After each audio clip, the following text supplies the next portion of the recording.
Okay. All right. Well, welcome everybody. Welcome to our biannual OMSC meeting. I am sitting in for Tyler Diekey. My name is Becky Knutson. I'm a senior economist from ODOT's Transportation Planning Analysis Unit. Tyler had graciously agreed to run the meeting today because we're in between our OMSC chair persons. But unfortunately, he was called away for a family emergency, and I'll fill in for him today. Before we get started with today's agenda, I just wanted to briefly note some recent OMSC leadership changes and other key agency staff changes. So you may or may not know by now, Brian Dunn retired last May and has been replaced by Chris Melson. Welcome, Chris. He is our new ODOT Transportation Planning Analysis Unit Manager. He's been with us in that role for a whopping 2 months, and I'm sure he's just having fun in front of the fire hose.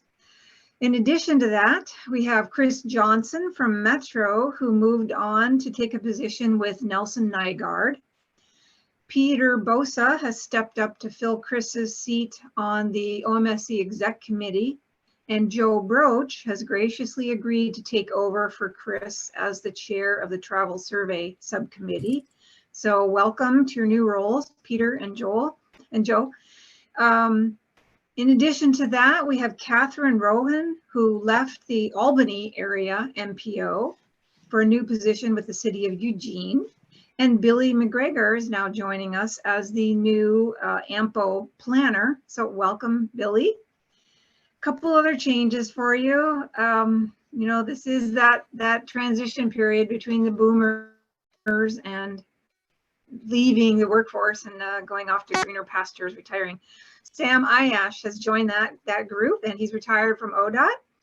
And Sam has really graciously agreed to stay on to help us through the transition to his replacement because especially the Bend area model, we have a lot of work that's always going on with that. So Sam's going to help us with that. And Mary Beth Todd left Metro earlier this summer to move with her family to New Zealand. That's really exciting. We can't argue against that for her. So again, Brian Dunn and Chris Johnson were our OMSC chair and vice chair. And although we did have a succession plan, the loss of both of them at the same time kind of left us with a little gap in leadership.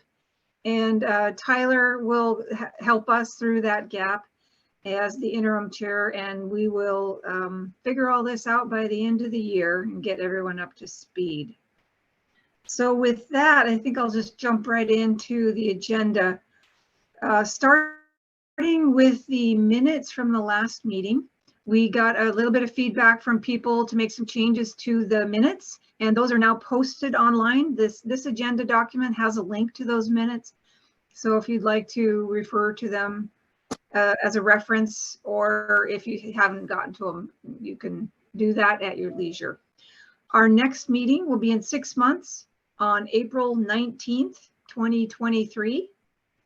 And now we could cover this list of conferences that we know about, but if there are any others people would like to include, we can add them to the minutes so people are aware of them. Real quick, oh, never mind. I was looking at my calendar wrong. Well, no, okay. My question stands. April 20. Oh, sorry, 19. Nope, my question doesn't stand. Okay. Okay. Thank you. So we have. Go ahead. Did I see the IT Western Conference is going to be in Portland in 2023 in August? Do we have that on here? Does anybody else know about that ITE conference? Yeah, we'll look that up. Yeah, we should. Okay. Yeah, we should include that one. Okay, we'll definitely add that one to the list. Other than that, we've got TRB Visualization Symposium, the AMPO Annual Conference, the TRB Annual Meeting, APA National Planning Conference, and then the Northwest Transportation Conference as well. Anything else to add besides ITE? I know it's a little further out, but they just did the call for the innovations in transportation modeling. Yeah, we need to add that to the list. So everyone should be aware for that call, because if you have anything to submit as a potential a proposed session or a presentation, please do so. That is a fabulous conference for modelers, especially. Yeah, Becky, I think that one is already confirmed to be in June 4th to 6th next year in Indianapolis. Yeah, excellent. I think we are coming back to the in-person meetings. And I do think conferences are still struggling a little bit with the hybrid or not hybrid. So we'll see how that plays out. But for now, we're seeing more and more in-person conferences coming back.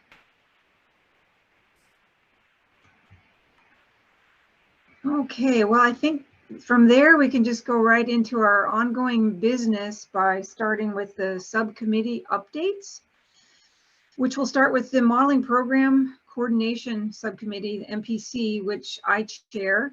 And we met earlier today, this morning, and as a group, and covered some information. We meet about quarterly, typically, unless there's not enough for an agenda. And the tradition is we meet in the morning of the same day as the OMSC biannual meeting.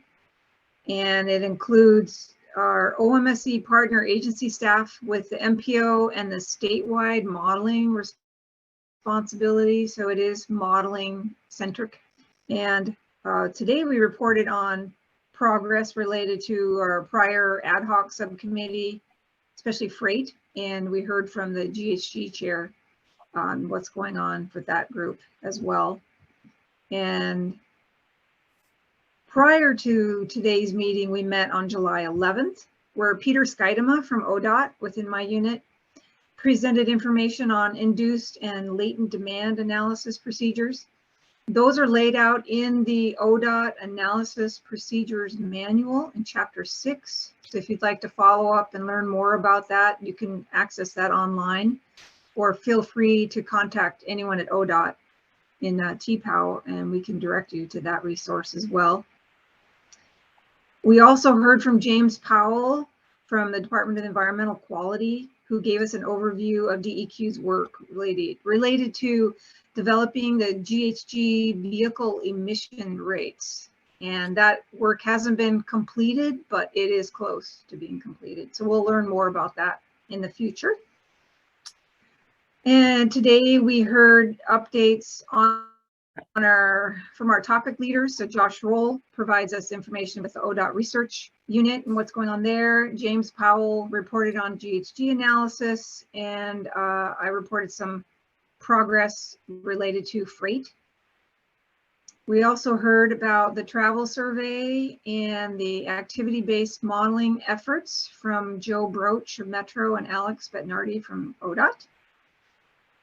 We also shared some information related to upcoming partners' model applications using their tools, and a little bit about model development work and opportunities to collaborate as a group. We also had a short check-in just to remind people that the UPWPs are a place where we should note that we need resources for the modeling work that we do, especially next year coming up. We've got some model enhancements and a lot of work with the Oregon Household Travel Survey that's going to be active for the entire year. And to make sure we get what we need a lot of people looking at that information to ensure it happens the way we want it to happen. Next slide. Let's see. So we'll probably meet next January, maybe February, follow up on the action items we identified today, continue to do our monitoring work related to greenhouse gases and transportation, and the freight subcommittee recommendations. We'll also continue our regular communication and coordination with each other and the subcommittees and all the work, how it kind of aligns together. That's the MPC is where we bring all of that together. And we're also going to be doing some work to address these new assignments and mandates and requirements and wishes related to work that is being conducted by OMSC partners. And we'll put all that in our biennial work plan so that we have it all laid out and we just peck away at it to get it completed. We've gotten a lot of things done that way. We just have our list and check it off. Next slide. Next, we will have a report from Alex Bettinardi on technical tools subcommittee activity. Alex, you take it away. Yeah. So technical tools has been working on a handful of elements. As a reminder, it's the standing group that kind of takes on ad hoc topics and works them with, builds a subgroup of people within the OMSC or within the Oregon modeling community to hammer away on something, finishes that and moves to the next kind of topic. And so there's a handful of things that we're hammering on. Go to the next slide. Okay. So kind of the last 6 months, the working list in preparation for the survey back in 2020, we started a count program, thinking when we thought that the survey would be a little closer to 2020. I just sent an email this morning to confirm that to confirm that those counts, that we will continue the count program through OHAS, hopefully through 2024, because we probably want a year of counts on either side of OHAS. Anyways, that's why the count program exists. It was to modify ODOT's counting that we already do on nearly every segment of the state system, to upgrade that so it would be model grade. So we get basically directionality. They're already out there counting multiple days and hours, but it's all cross section, a single tube, and so this gets directionality. So we now have, so we'll still be collecting counts, but we now have developed a prototype beta level count puller. Those counts are being put into ODOT's newest database storage environment. And so we have a puller to pull all that data. You can draw a boundary for the area of counts that you want over the time frame that you want, and then get a big count dump in a single file of all that data. And so we're still working with how to use that. There's 2 manual steps there where one, you have to kind of in GIS identify the counts you're interested in, which is a pretty easy step. The hard step is that once you get a dump of a very long row of information for every count location, you got to map those count locations to your model network for use with modeling, or your project network for use with projects. So that's where work will still remain for anyone that wants to use this, including the use, for use in any OHAS work. If we want to link up counts, we'll have to link some of these counts to the network. Anyways, I mentioned this morning, I'll mention again, we're looking, if anyone wants to kind of start playing with that, be a prototype beta tester, let me know. We have it kind of up and functioning. So that's one thing that Tech Tools is working on. We're also, for several years now, we've been having emerging technology conversations. About a year ago, we took a pause while Nick got to enjoy not working in the United States for about half of a year. Right before Nick left, we were kind of talking about in both the Oregon Transportation Plan that's being worked on, but also in RTPs across the state of Oregon, kind of how are we thinking about, having discussions around how everyone's thinking about working in emerging tech. And so now that, we have another meeting scheduled here in December.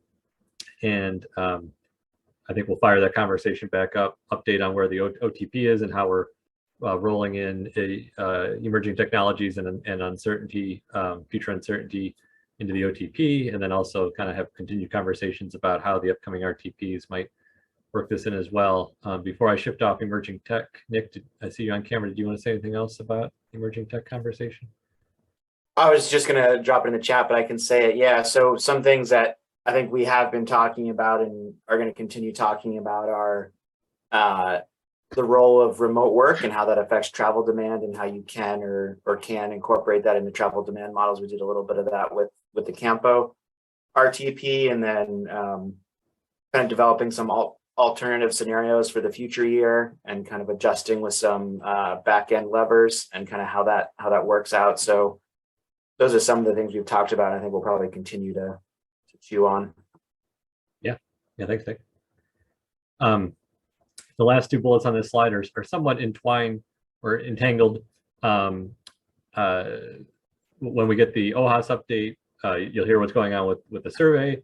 And as part of that survey work, OMSC is joining together to do a new, not since 30 years ago, a new joint estimation using the survey of the Oregon's modeling platform, which will be using Activity Sim. We have contracts with a bench, RSG, in Cambridge to do that work. And the reason that's entangled in the MCE item is that, so MCE is really a post-processor to our travel demand models to get kind of a standardized multi-criteria set of metrics out of our travel demand models to be used across kind of all of the analysis questions that come to us. And so we still very much want to do that. And when we want to have metric and criteria level conversations with the subject matter experts in those areas across the state and form those groups, which we will be doing, but it's a little premature to launch those just now. As we get more into the estimation and get closer to having the new model suite, we'll be forming those so that as the model suite comes out, we also have this kind of this rich metric dump that comes out of the box as well. So still on our list to do, just we're putting it off for just a little bit. Becky, you came off camera. Did you want to jump into something? No, I was just getting ready. Well, I was going to suggest people ask questions if they like, because we do have time. So before you move to Joe. Okay, sure. Just one more slide saying so this is what we've been doing. Yeah, so then what I kind of started to bleed into what's next, I guess. But the big one is that first element where we've got the contract functioning now for the estimation. And so we are now drafting a design contract, which we will, hopefully, when I wrote this, I said end of the year. End of the year, we'll have that design contract running. And then and continued monthly coordination and design meetings with OMSC partners. That's happening under that. Like I said, we have, I put a squiggly line for the December 2022. We actually have a date. Let me get the actual date that was set up after I created this slide. The date is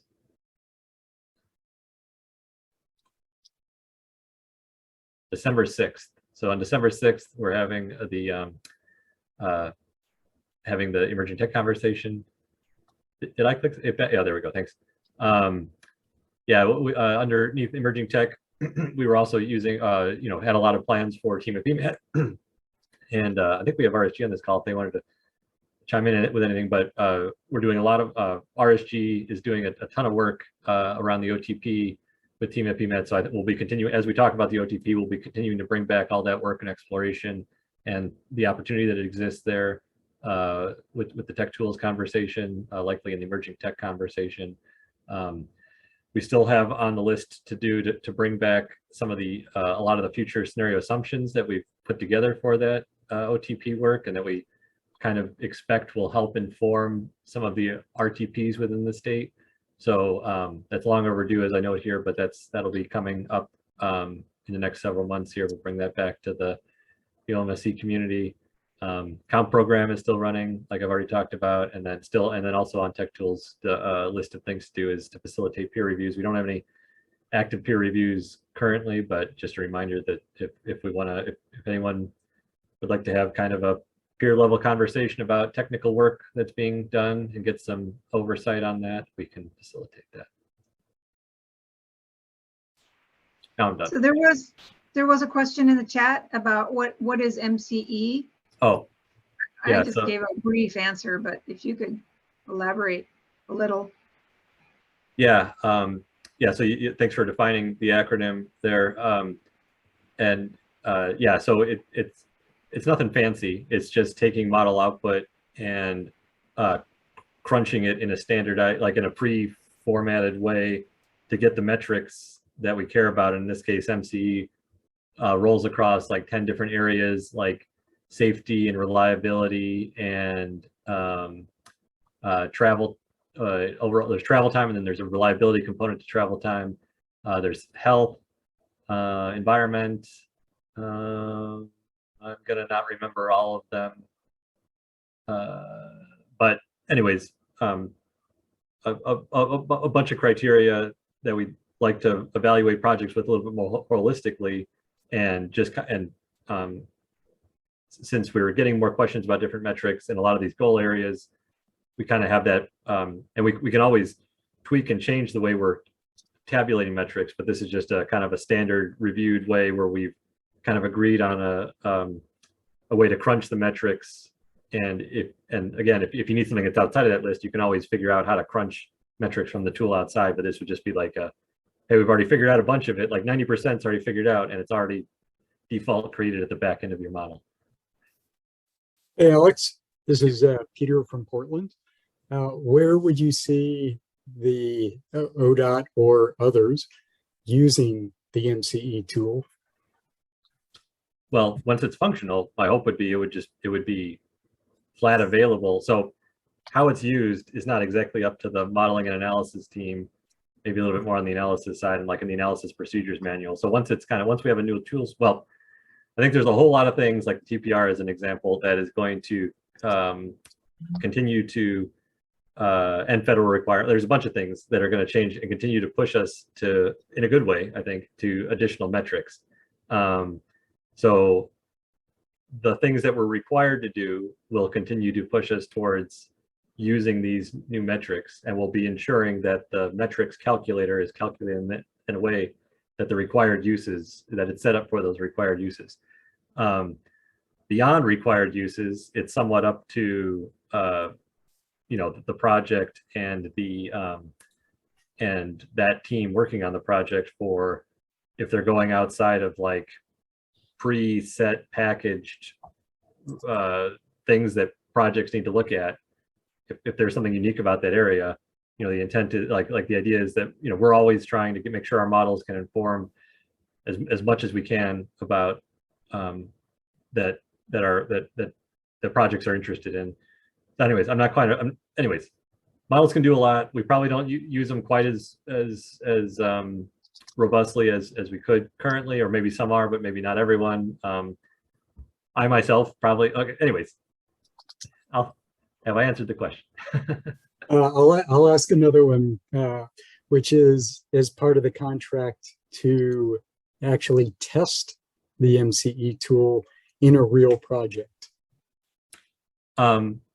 So the MCE, just to kind of clarify, the MCE work isn't actually contracted at this time. We might end up wanting to use contract support under the umbrella support contract that we have, which is a perfect use under the menu of services in that contract.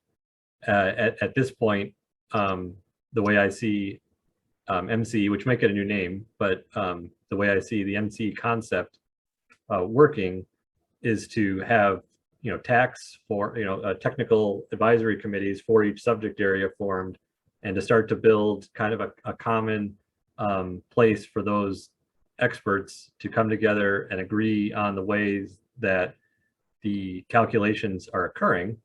So I think that's important to like prior to testing out on a live project, that the subject matter experts across the state of Oregon in that given criteria field area have bought in that the information coming out of the models is solid, and that the process is used to develop the end metric is solid. So that's the work that's currently in my head, is getting that together and getting that peer review for each area that this is working. I'm all for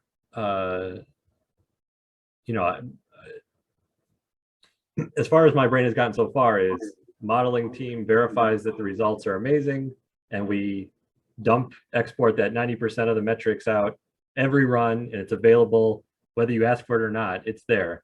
How that gets used in projects is not something I have fully scoped out, or, I want it to be used. I think we'll get there. I just don't, it's not in scope right now. I mean, it's not something. Just based on my experience in the metro area, I'd really encourage us to think about, obviously getting the tool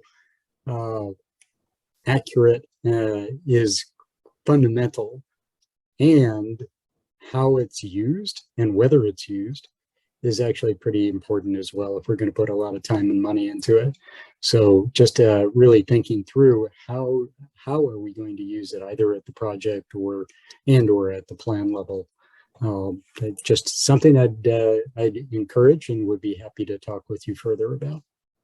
Yeah, no, definitely. And I think as those groups get together, I guess it would have to be a pretty, I don't know. I mean, I guess there's been simpler failures in the past, but if we get those groups together, and I guess maybe there could be a flaw that we don't get those groups together right, but the intent would be that those groups, I'm not an expert in all 10 criteria. Maybe I'm an expert in one of them or two of them, so I can't really speak to all 10 of them. But if we get those groups together, within that area, say like GHG or health or reliability, they better know what the metric needs to be. Like I said, a lot of these are going to be somewhat required. So we got to make sure that we're getting those metrics together to meet the requirements that projects are going to have to meet. Anyways, I'm rambling, but I get what you're saying. I don't want to brush it off. And I guess, I would just say, your comments make a lot of sense, but I guess I'm optimistic that that's from a historic standpoint, looking backward at how this has gone poorly. I think would be a fair. And so looking at the future, I think there's going to be a whole lot of things that, regardless if someone wants to or not, they're going to be bound to reporting certain things, and across a variety of metrics. I guess that's my view of the future. Everyone's bound and chained to certain metrics. Well, let's think through how we want it to be used. Yeah, for better or worse. I think some of that's going to happen above us, but yeah, I'm all for what you're saying. I'm not trying to fight what you're saying. I agree with what you're saying. It just sounds like it's a little early in the process for that, and it's on the list though.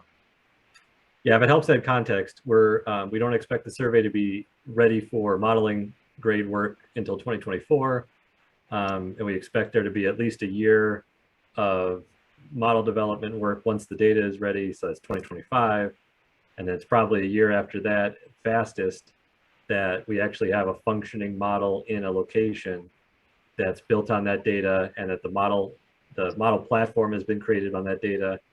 So it's 2026 at lightning speed time before these tools are ready, so we have some time. Great. Thanks, Alex.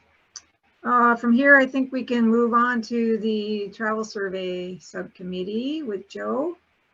Thanks, Joe. Thanks, Becky. Hi, everyone. I think I know a lot of you, but for those that don't know me, I am in Portland Metro's Modeling and Forecasting group. I also have a research appointment at Portland State University, and I will be taking over this role from our former modeling manager, Chris Johnson, who, as Becky mentioned, has moved on and left us in great shape, though, and with a great team for what we're thinking of as a pretty exciting new round of the statewide travel and activity survey.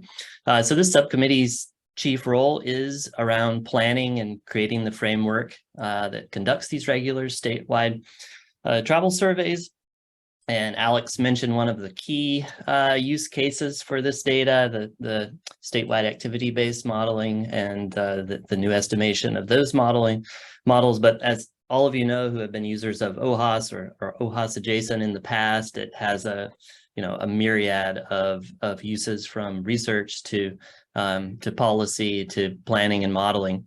And so our job is working collaboratively with our partners around the state and in research and consulting to do the best and most cutting edge survey we can to support all these needs. And in between those rounds of OHAS, we're learning everything we can from our peers around the country. And then we can head for the next slide. So the core project management team on the agency side, aside from myself, are Kelly Clark at LCOG. LCOG is administering the contract for this round of OHAS. Thank goodness we don't all have to do that individually. And of course, Becky Knudsen at ODOT is handling that side of the effort. And so with that team in place, you shouldn't have to worry about me too much. I can report that we've been, I mean, honestly, daily going back and forth over scope and design with our consulting partner, RSG. It's been great to work with and going back and forth with our stakeholders who've been reviewing technical memos as they've been produced. And the scoping and design, we're going to call it about 95% complete. We're very close to the final form of this round. There's still a few things that we're trying to make even better, but we're in great shape there. And that means we're ready to start the real data collection phase, which is obviously exciting. The next things that are coming down the pike here are there was an internal pilot that some of you may have participated in back early midsummer. Which was mostly testing out the new smartphone app, our moves, and some other pieces of the survey instrument. This January, February, early next year in the winter, we're going to have the full pilot survey where we'll learn even more about how things work for folks. And alongside that, in parallel, we're going to have targeted focus groups with survey users and groups of potential participants that I'll talk a little bit more about in a minute. And those are going to be happening concurrently. We'll learn all we can from that, and we will be ready to go into the field for the main survey effort in spring of 2023. I believe that's a March start is the plan, and it's going to be split as it has been in the past, at least in some MPO areas, between spring and fall of 2023. And, you know, I like to think of it as it's going to be cutting edge again. The OHAS going back 20 years or more was cutting edge in the way it captured activities and not just trip behavior. And I think we're getting right back up to that bleeding edge with the changes that are being made. This is a big shift in OHAS, and I think the data set is going to be so much richer and so much better able to support these new modeling and policy questions that, you know, frankly, have just gotten harder. So comparing the last round, which was 2010 and 11 of OHAS to this round, we're moving from 1 weekday collection to up to 7 days in the smartphone survey, which the majority of people will participate in. Majority of participants will use.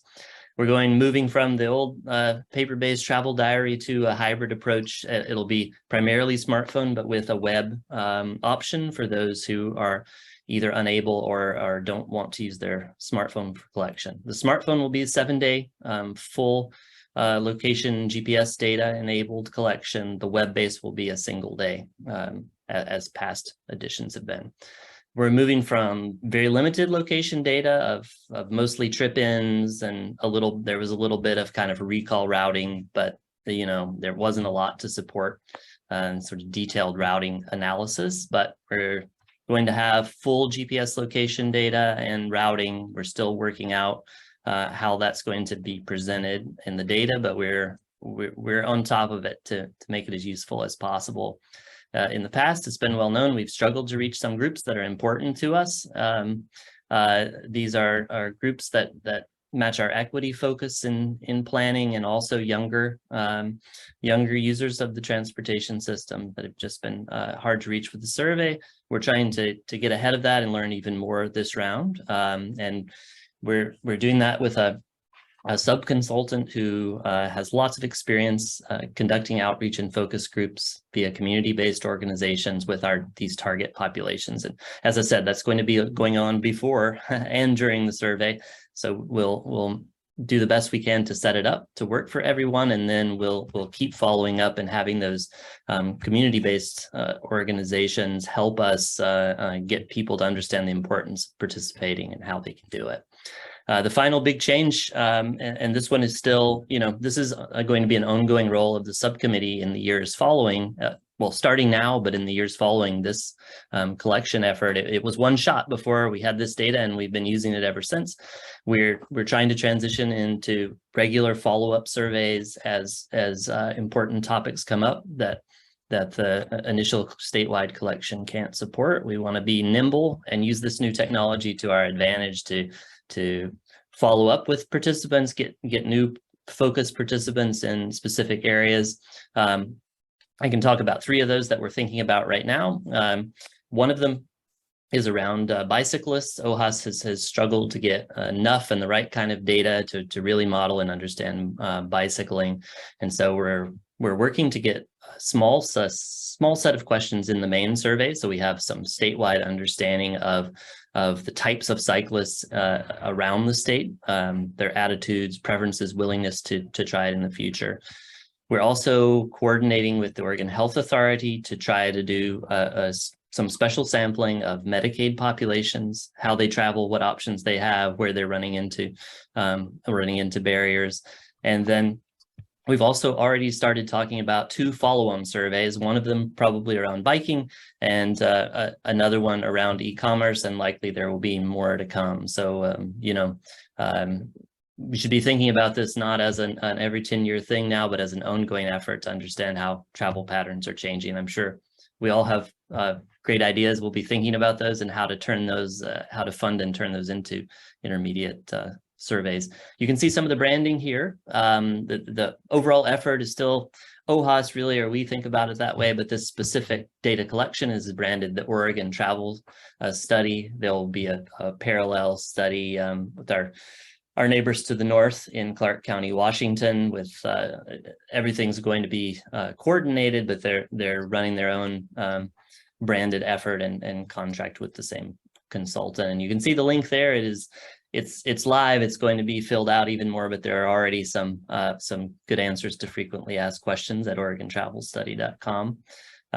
We'll bounce to the next slide, and then I'll be happy to answer questions too. I see a hand or 2 going up.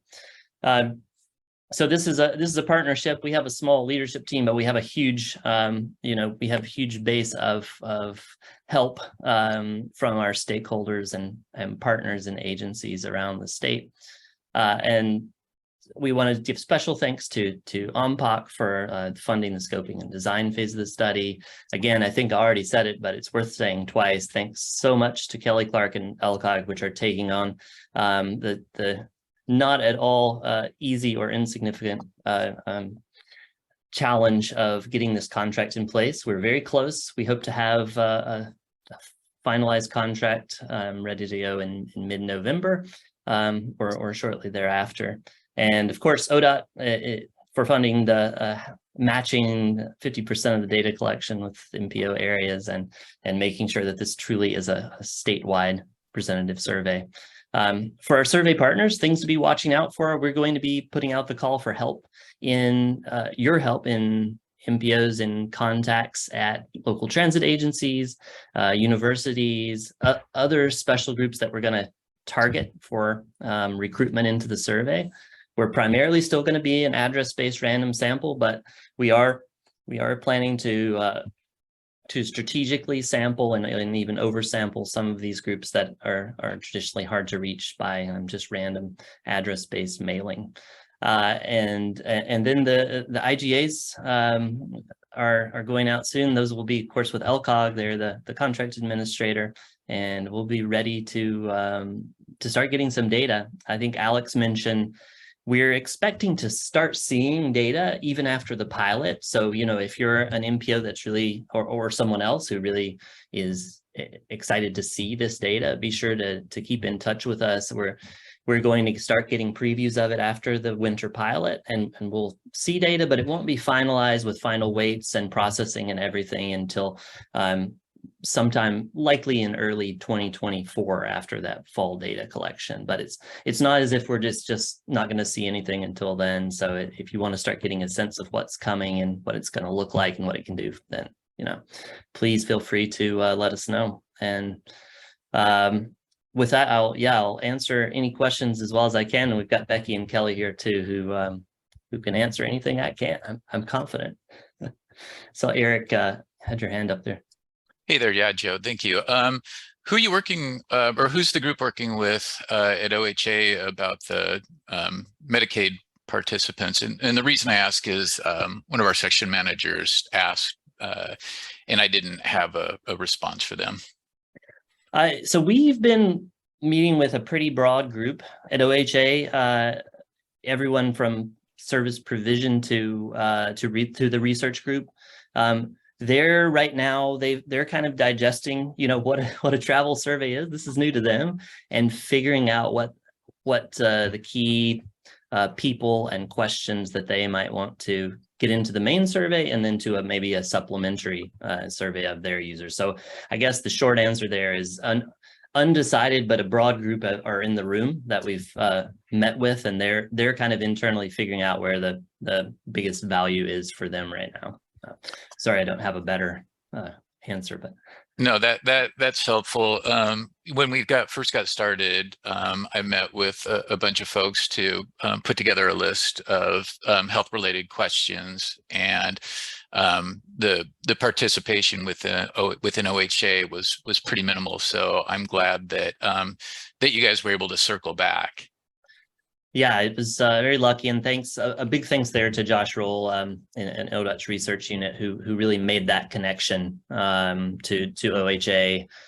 They had some funding, Medicaid funding to do something like this, to step out a little bit beyond just the health provision step, and understand all of these things that contribute to to their users getting the services they need. So we're excited about it, and we're also using it as kind of a proof of concept. This is the sort of thing we want to be able to do when these opportunities arise, is build a really good core surveying framework, and then be able to apply it to these special groups of users, or questions, or new modes, or policy ideas that come up. So we're very much treating this a learning opportunity for both of us, but excited to work with OHA.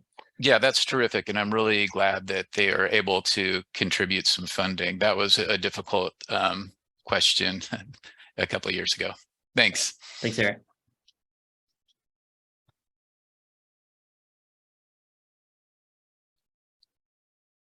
Anything else OHAS related, and always feel free if something pops into your mind. As I said, we're 95% there, but we still have room to, to tweak around the edges here of what the data that we're getting and what we're doing. So if you have ideas, if it's still possible for us to try to work with those. And thanks to Becky, we've also built in a pretty broad contingency item in the scope of work and contracting. So if new resources and questions appear midway, there's a good chance that there's a shortcut path, right, Becky, in a sense, to trying to get that work done within this OHAS round. And please, if you have anything to add, Becky or Kelly, please go for it. I would just say we are doing this based on all the hardship we experienced last time. And the process is just 100% better, more efficient, more timely, no gaps. I feel almost confident enough to say we've thought of everything, but there's always something. But we're doing a really good job for you, and I think the data will show that. So we're all really excited and feel positive about it.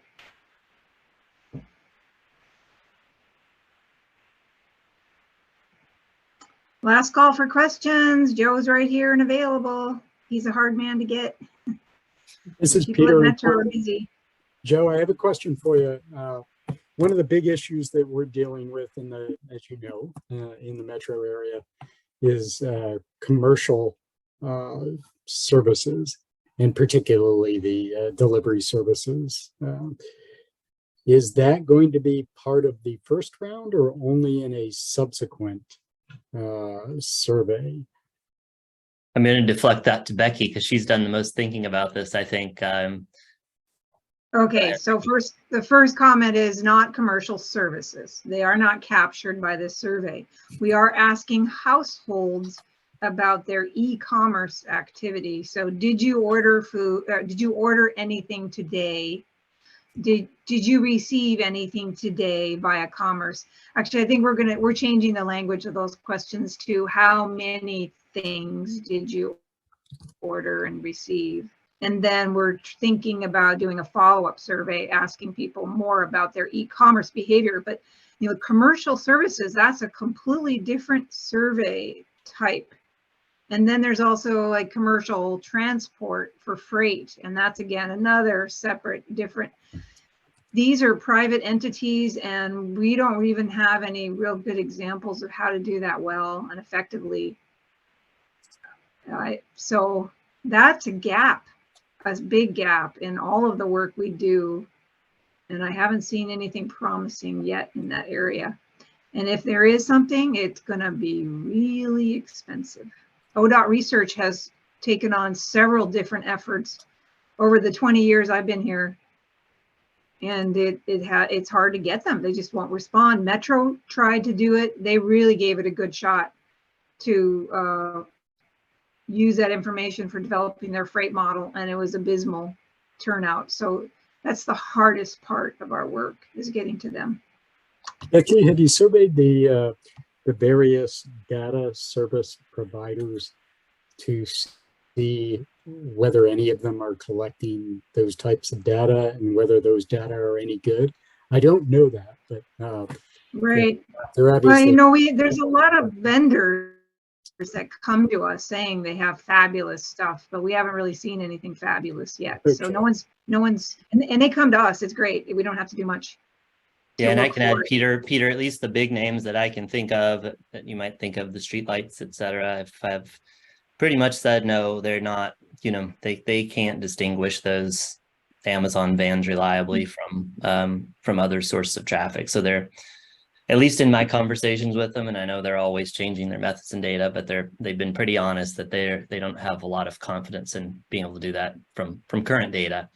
But like Becky said, I mean, this is a nice step. We're going to get something that we can use for understanding the basics of frequency of e-commerce deliveries to households. And then of course, we'll be able to use that data to understand how it might impact households' travel behavior.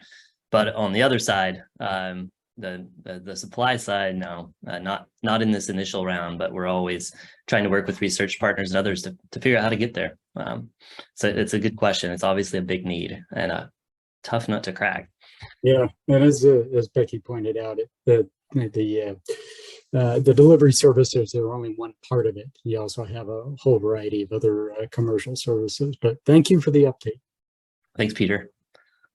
Now, if anybody has any brilliant ideas in this realm and the research side, you know, ODOT opened or sent out a call for research proposals, and the first round is really short. It's one page, kind of a basic, what's the problem, how do you propose to attack it, and you can submit that to ODOT Research. Josh Roll is our research coordinator, and he's there to help us put together a proposal that's competitive, I guess. So if you have something in mind, I encourage you to contact one of us to get you in contact with Josh Roll. Put something together and give it a shot. Becky, we're right at time, but we do have one hand up from Mike Jaffe. I wonder if we could squeeze in one question from him. Yeah, Mike, we've got a couple minutes here, or we don't, but we will take a couple minutes. Okay. What's your question? Well, my question is for Joe regarding the follow-up survey and usage for bicyclists. So are we going to wait until we actually complete enough of the survey to see if we need to do that follow-up survey for bicyclists? So are we going to wait until then, or are we going to start having some discussions prior to that so we can brainstorm about how to reach out if we think we're getting an under representation? Yeah, and it's Mike. It's not. Well, let me answer the question quickly first. We're that is part of that 5% that's not quite finished, but we're hoping to use a short set of items in the main survey as a hook for a follow-on to help us strategically target different types of cycling households, you know, that probably something along the lines of the no way, no how, interested but concerned, enthusiastic, those you've seen before. But the plan is to gather in the follow-up survey things that we're not going to capture in the main survey. So likely to have I would guess it will have a stated preference component to it. It will definitely be after, but we won't want to go too far after. And Becky or Alex could probably speak more to that, but there's already some projects that are looking to that data, right, and additional funding as well, I think. So a little bit of each, but no, it's not just about the numbers of bicycling trips we're getting. There's also some different types of data that are needed for some model development. Okay, I'd be curious to know what they are, but we don't talk about them today, but down the road. Yeah, please do stay in touch though, and like I said, this is something that's still developing. So if there's something you'd like to get some input into and see the potential list of questions for the main survey, yeah, just reach out to any of us and we'll plug you in. Thanks a lot. Well, and it'll also be integrated into the work that the subcommittee does. So you are welcome, and you have participated in those meetings in the past. So yeah, rest assured, those meetings will probably occur more often now as we have questions like this to address over the next year. Yeah, I guess this is the first time I've heard about the follow-up surveys. Yeah, well, it's all kind of new. We're just getting it all together now for the contract. Yeah. Thank you. So thanks, Mike. Okay, with that, I think we've got one more reporting from a subcommittee, and that is OMUG. So I'll hand this off to Lei Ming to take it away. Hey, sure. Thanks, Becky. So I am reporting only kind of update for OMUG on behalf of two of my co-coordinators for OMUG, Kyle Hauger from Metro, and Garth Upnades from DKAs.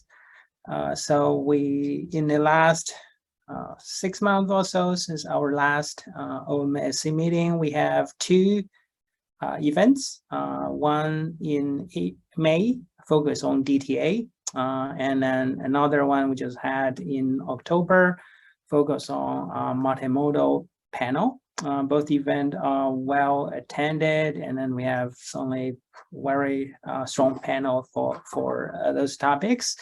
So in case if you missed those events and want to check them out, just a reminder that those slides and recorded videos are available on our website on the Oregon Models.org. I believe Carol has the final slides on the URL and so on. So next slides. So looking ahead, those are the event or topics that we kind of looking to kind of pin down, organize panels. We are certainly will have more event on the horizon later in 2023. So a few listed here: mobility policies. Essentially, we have been longing to do this one. So move away from level surveys as the primary performance measure to for example, VMT as happening in California. And then we have been second one, historically we have been doing a post-TRB networking events here have been hosting in PSU for a number of years now, but unfortunately that tradition has been interrupted because COVID. Hope we can resume it next year after TRB. Only we will keep you all posted if you're in the OMUG mailing list. And then in early 2023, we are looking to do a topic following our regional activity sim topic, activity sim integration with Visum. And then following that, in spring 2023, bring probe data into travel demand models. And then in summer 2023, Metro's economic value atlas. Next slide. And we will be meeting in December to essentially plan out for the next 2 years. So we are welcome any suggestions for future topic.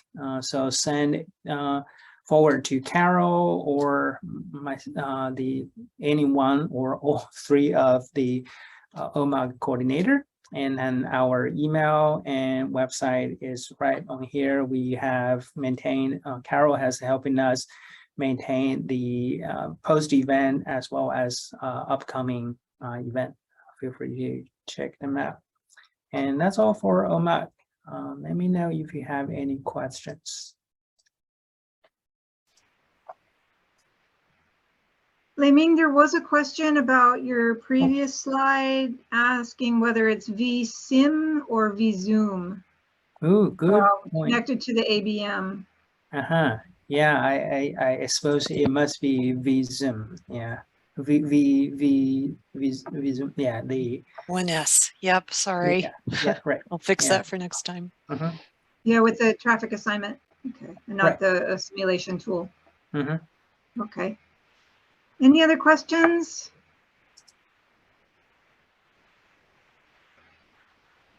Okay, well, OMOG has been a real big hit. We've had good attendance, so it's definitely adding value. So thank you so much to you and your team. Thank you. With that, I think we're going to go on to our presentations for today.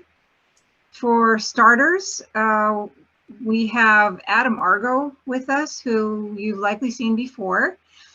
Our intrepid planner from ODOT's planning section, who's leading the state's major policy planning work to update the Oregon Transportation Plan and the Oregon Highway Plan. So he's going to be busy for a while.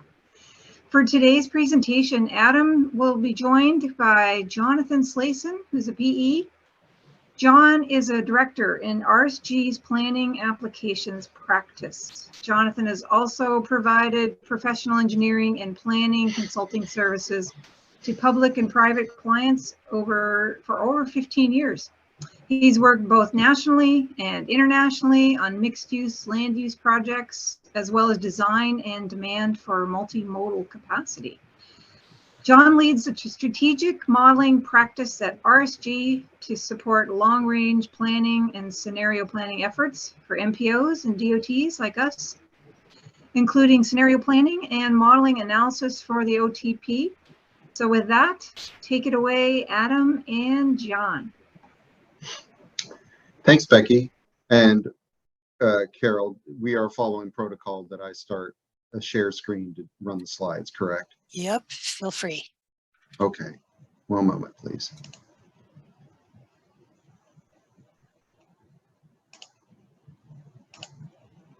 Okay.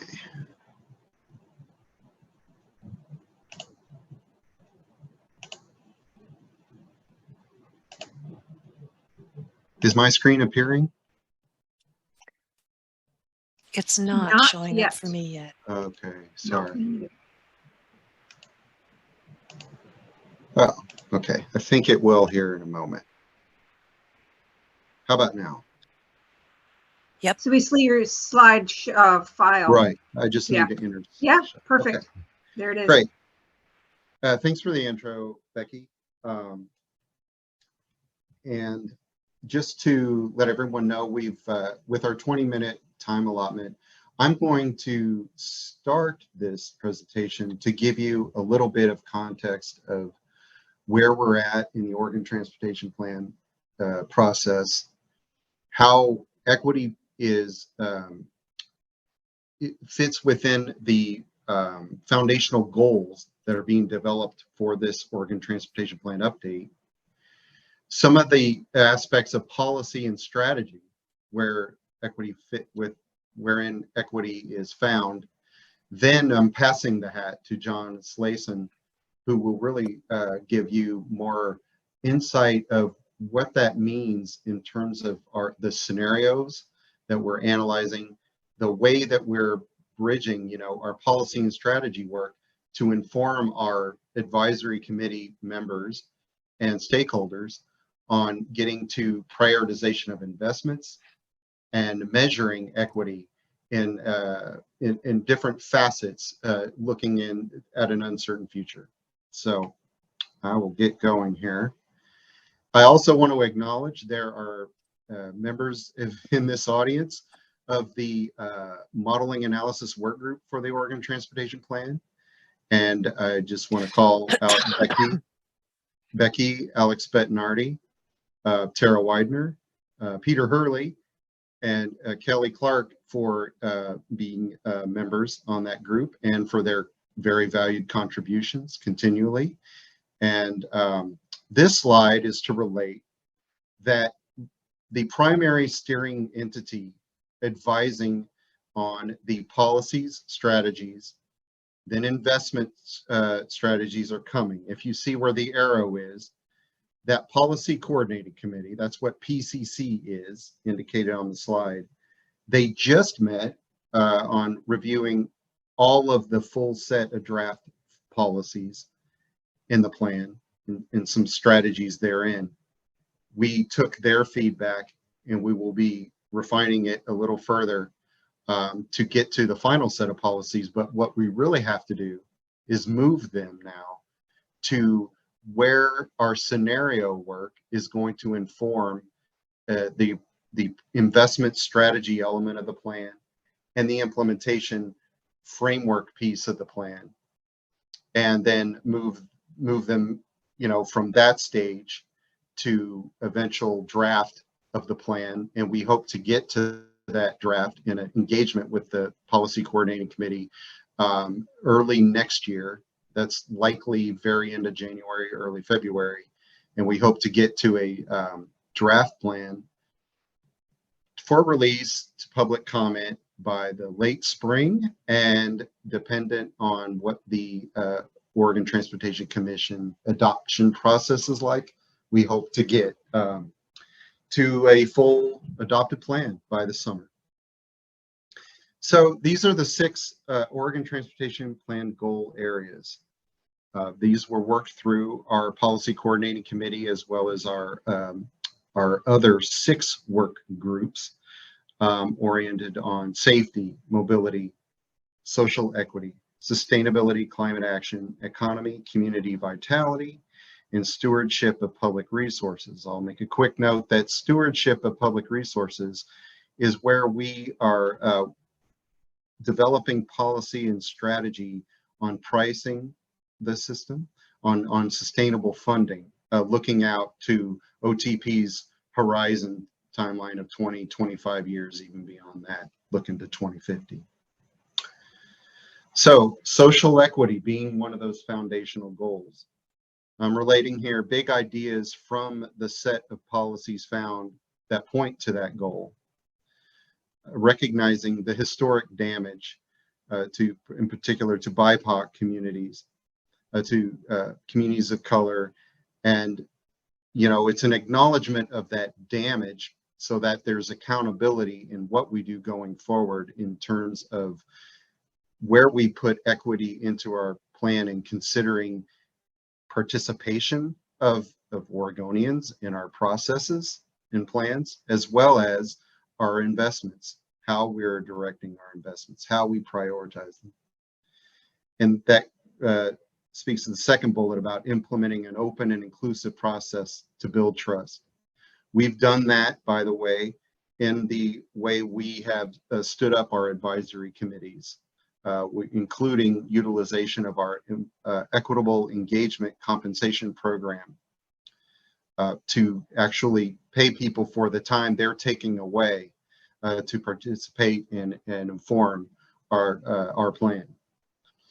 To serve and empower members of marginalized, oppressed, and underserved communities is to get them engaged early in these planning processes, as well as empowering them for continual engagement on how we get to decisions ultimately that may mean the delivery of infrastructure, the provision of transit, and active transportation, the ability to reach critical services, and reducing household transportation costs for those disproportionately burdened is another aspect of our policies. So I'm going to highlight some key policies out of social equity, and it's really to help set the stage for where Jonathan is going to talk about what we're doing in our scenario analysis and in what we're building in our tools. So in recognizing past harms, it's about understanding the perspectives and diversity of Oregon in decision-making structures. So this policy is really to help bring a fuller aspect of how we've been working hard for the last few years. And I think I speak for all of your respective agencies to get the different perspectives, different members of the community who traditionally haven't been at the table to the processes. And here is where social equity is also tied to access. And that's about improving access for those communities to services, to transportation options, to building better service, and prioritizing investments for those systemically excluded and underserved populations to reduce the transportation disparities. And I'd also note that there is intersectionality in this plan. Our aspects of social equity are not just found under that goal with that name. We have connections and ties. In our mobility goal, I just wanted to flag that that includes policies and strategies supporting development in compact development in urban areas. It's about ensuring safe, affordable, reliable, equitable access to destinations. And the health tie, I thought I would give that nexus here, looking at social determinants of health and what can we do with our analytical tools in understanding people's ability to access jobs, education, good food, reliant food services, grocers, for instance, healthcare and recreation. And that under the economy and community vitality goal, we also tie health and we tie access, about measuring the ability of people to get to those essential destinations. So accounting for those goals and the analysis is where I pass the hat to Jonathan. And then after Jonathan's done, we'll hopefully have some time to take questions. But thanks a lot. And Jonathan, take it away, please. Great. And I will drive for you. So you just tell me. All right, great. Thanks, Adam. And thanks, everybody. Yeah, we'll cover some slides here rather quickly. And equity in the OTP is being actively explored. And so we have some slides later on. I've got a few to run through to give you some context as to what we're doing in the modeling space, since I know that's really what a lot of folks are interested in. And then trying to dive a little bit deeper into the equity context. So Adam, go ahead. And unfortunately, Adam, I think we had some animation on these slides. So go ahead and click just one more time. Hey, I'm glad to help enabling it. Great. So this first off is that we're using the Vision Eval State. So thanks to Lee Meng, we have many other professionals involved in the Vision Eval State model that Oregon's using, which again, testament to the team that's on this call, is the best statewide version of the Vision Eval model out there. And it's really been robust, and it's been really well validated to empirical data. We're using it in a really exciting way. And many of you have probably received, I think, the TMIP document that went out about modeling deep uncertainty that the RAND Corp had recently published, and a few members of those on the call today were part of the reviewing panel of that. The EMAT method is being used here as we're accounting for deep uncertainty in the development of the OTP scenarios. And a quick primer on that is that we develop a range of inputs that I'll discuss in a subsequent slide, and deciding the ranges of those inputs. And that scoping file is what's giving us the range of those inputs and saying how they're going to be sampled upon as we develop hundreds of experiments, which then can be used to develop this separate meta model, which then will allow us to explore thousands of potential various futures for the OTP. And we'll ground those futures into then assessing which futures are those that would attain our goals. And so to Adam's point, we've embedded equity into one of our key goal areas for the OTP. And so we'll explore how that goal area will manifest and what policies, what investments are we going to make that will help us achieve our equitable outcomes. So next slide, Adam. And go ahead and click 3 more times. There you go. So I've just put some thought bubbles here, is that we're looking at visions of the future. By and large, we're a future vision plan, and we are output driven. We're accounting for uncertain policies. First, we're going to go through a round of what types of policies, what types of investments are under our influence, if not our direct control. And then we will be imposing uncertainty around those. And we'll be doing that in kind of a 2-phased piece of using the TMIP EMAT interface. So one phase is not only enough for this OTP.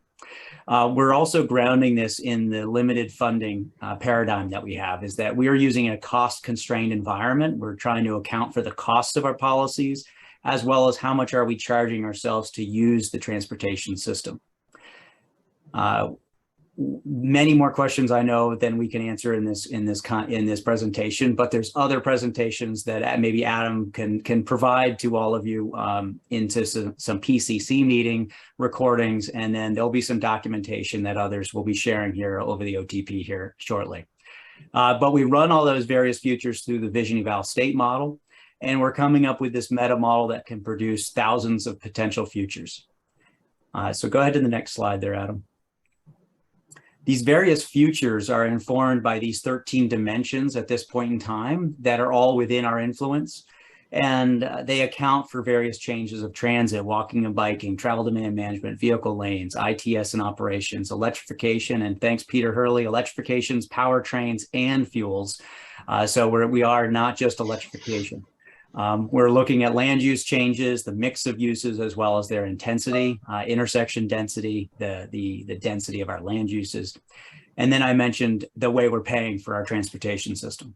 So we're putting that all into these multiple filters and shaking it all up and putting it into a meta model that would give us these thousands of potential futures. And so what we're doing then, and Adam, go to the next slide, please. We've said, how are we going to test out which futures are those that we want to support and what inputs led to those futures?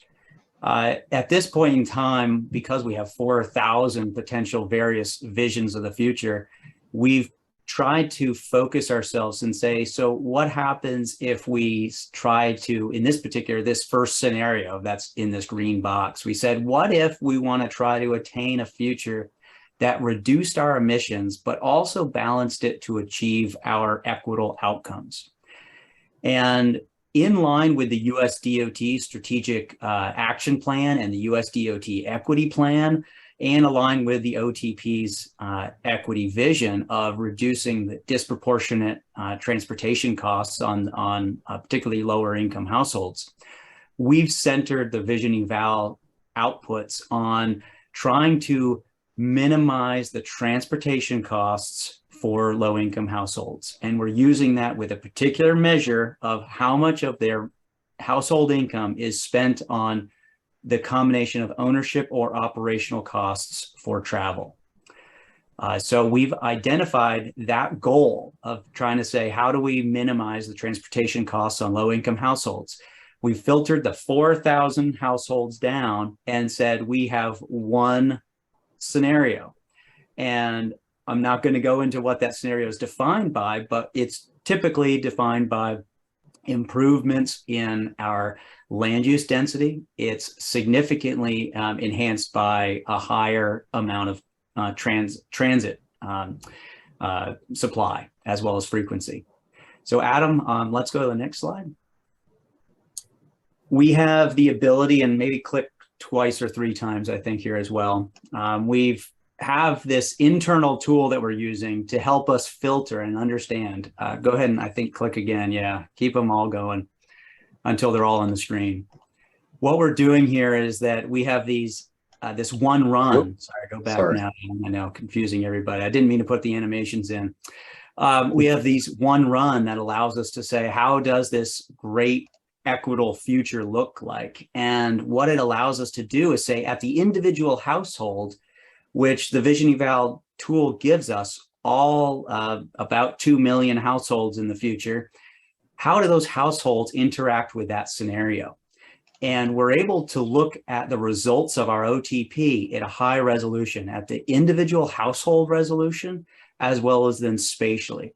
And we're able to then compare how particularly low-income households, if that's our emphasis on this particular measure, how low-income households are affected by our policies. And that is, what is their VMT? How much transit are they consuming? What's their walking and biking? How much, I guess, yeah, the travel costs that they experience. How much greenhouse gas emissions are they producing?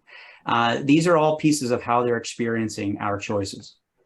So Adam, go to the next slide. And I've got 3 different pictures here to ground us. Is that first is the social equity index, which I'm sure most of us are aware. And we might have another presentation here right after us about updates to this concept with environmental justice communities and environmental justice zones.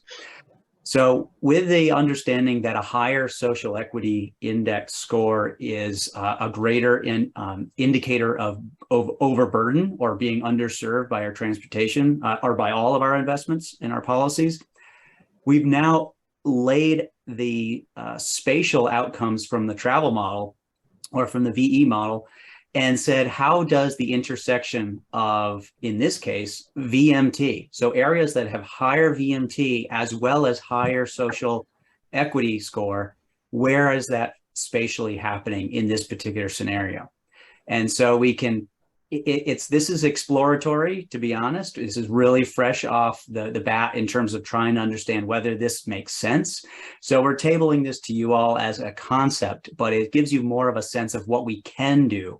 And we're able to produce these measures on the spatial level. So in this case, the darker colors show where the CO2 emissions are higher on a per household basis and where they intersect with a higher social inequity score. And then the last one is interesting on the transit trips. We can see that where we may have low transit utilization, but also married with a social equity index of being underserved.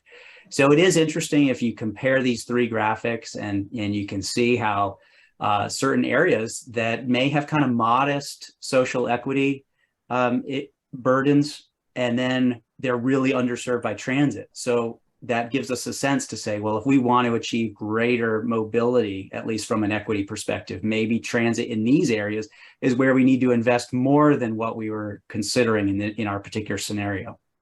So I covered a lot there. I really welcome, any questions and have a conversation, but I think Adam and I, we were interested in discussing and making sure that you all know how equity is being embedded in, both from the policies and the goals, but then also how we're using the Vision Eval State tool to kind of probe the equity piece a little bit further.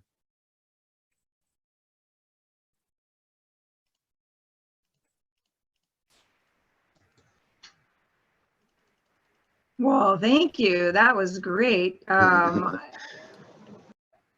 There's got to be some questions out there, or you're just busy thinking and soaking up everything you heard. We have some time for questions, though. Anybody? It should be apparent why I asked Jonathan to join me, because I think he gave it all, that he put it all on the table, if you will. Mike has a question. All right. Yeah. You're always going to expect a question from me in a void. So I'll just ask a very simple question. How was the reaction of the coordinating committee to this model and presentation? First of all, do they understand it? And then from that understanding, what kind of maybe direction or questions did they have? Because I'm sure you went you had spent more time with them on this then. Well, the actual answer is, Mike, they have not gotten this yet, but they're going to in their next meeting, which is December 14th. So in front of that, we are going to provide, as part of a packet of material for them, a memo that really is explaining our scenario, how we have built in the approach of the scenarios and key findings. So your question is, what is my stay up all night thinking about question in terms of how are they going to be able to really absorb and understand this in a way that enables them to give informed advice in decision making. So it's coming.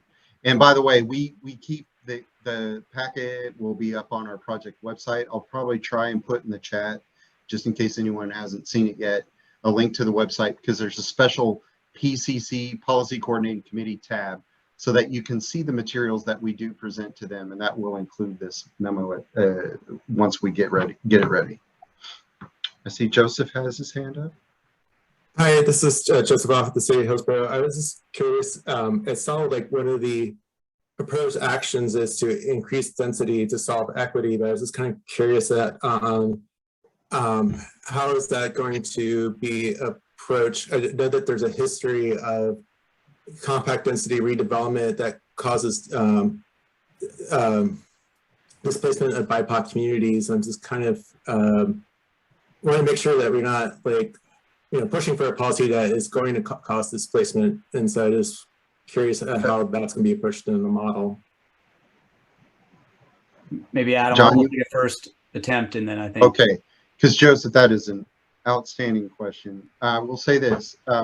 One reason we formulated the policy that way was to somewhat be in step with where we go on implementing the CFEC rules, or in the TPR amendments once that happens. But it doesn't mean we're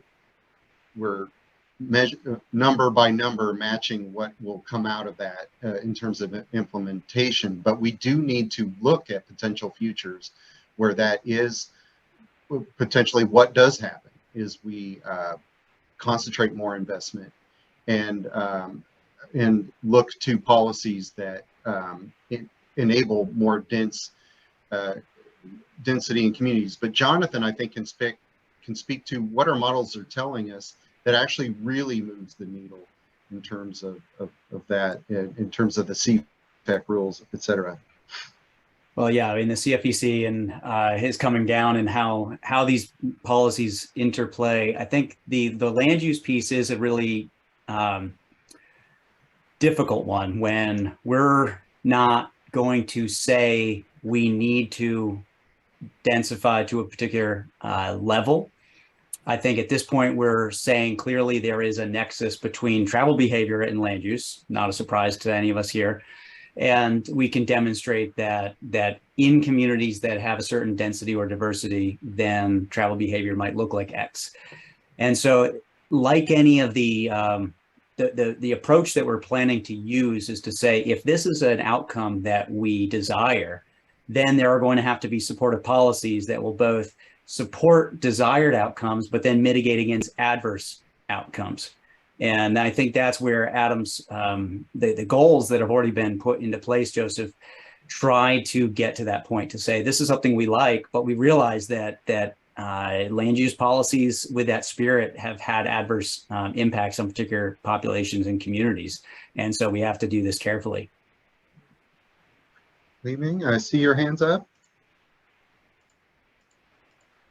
Yes, I kind of probably related to the last question, although I don't have any insight to share, but kind of more like an update on the vision eval modeling side. I think two piece of kind of update, advancement, and progress will probably relevant is we just about to kick off a project that trying to improve the vision eval land use model that's supported by the ODOT research section we're about to start, and then Josh Rowe is the person that our contact at ODOT. We are working, of course, with Brian Greger, trying to put a bit more thought on how we can essentially enhance the land use component that allow us to incorporate land use scenarios, hopefully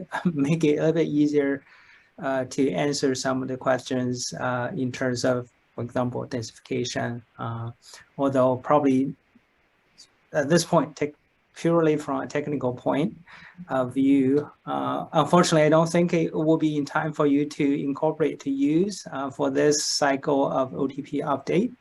Probably next time, hopefully. Cool. Another one that also related, also Vision Eval related, is that I believe we have a proposal submit to NATSI in our UTC, University Transportation Center. I believe we will be founded one way or the other, is we're trying to enhance the equity analysis capacity for Vision Eval. So of course you have done, from your presentation, I can see you have done a lot of work trying to add the equity aspect post-process through the Vision Eval results. We're trying to see whether we can, we believe we will be able to enhance the capacity for Vision Eval to for equity analysis. We'll be back in touch when we are kind of starting that project. I don't have a fixed time when we will know for sure. We'll get a go ahead on that project yet, but it will be, I think, early next year or sometime in that timeline. So yeah, just kind of update, but related to that, but certainly great work. Thank you. All We right, want to well, be available. That's right, and we'll have these guys back as much as we need, so we can learn from it, the work. So it's time for us to move to the next agenda item. We had to do a little bit of shuffle. Stephanie has kindly agreed to allow Cody to present first because Cody had a conflict in his schedule pop up. So next up, we have Cody from DLCD, who is a longstanding member of the OMSC. So I think most of you have seen him and learned about some of the work that he does within his agency. Cody's a lead person at DLCD who works to implement the new climate-friendly and equitable communities rule, so CFEC. And Cody, if there's anything else you'd like to add by way of introduction and bragging, the floor is yours to do with what you will. Thanks, Becky. Appreciate it. Yeah, good timing for a segue because I'll have a little bit to talk about the displacement risk on upzonings, and let's figure out my screen share here. Yeah, so good afternoon, everyone. Cody Meyer, Land Use Transportation Planner with DLCD, and here to talk a little bit about, and can everyone see that? Yes, we can. Looks Yep, good. it looks perfect. Perfect, thank you.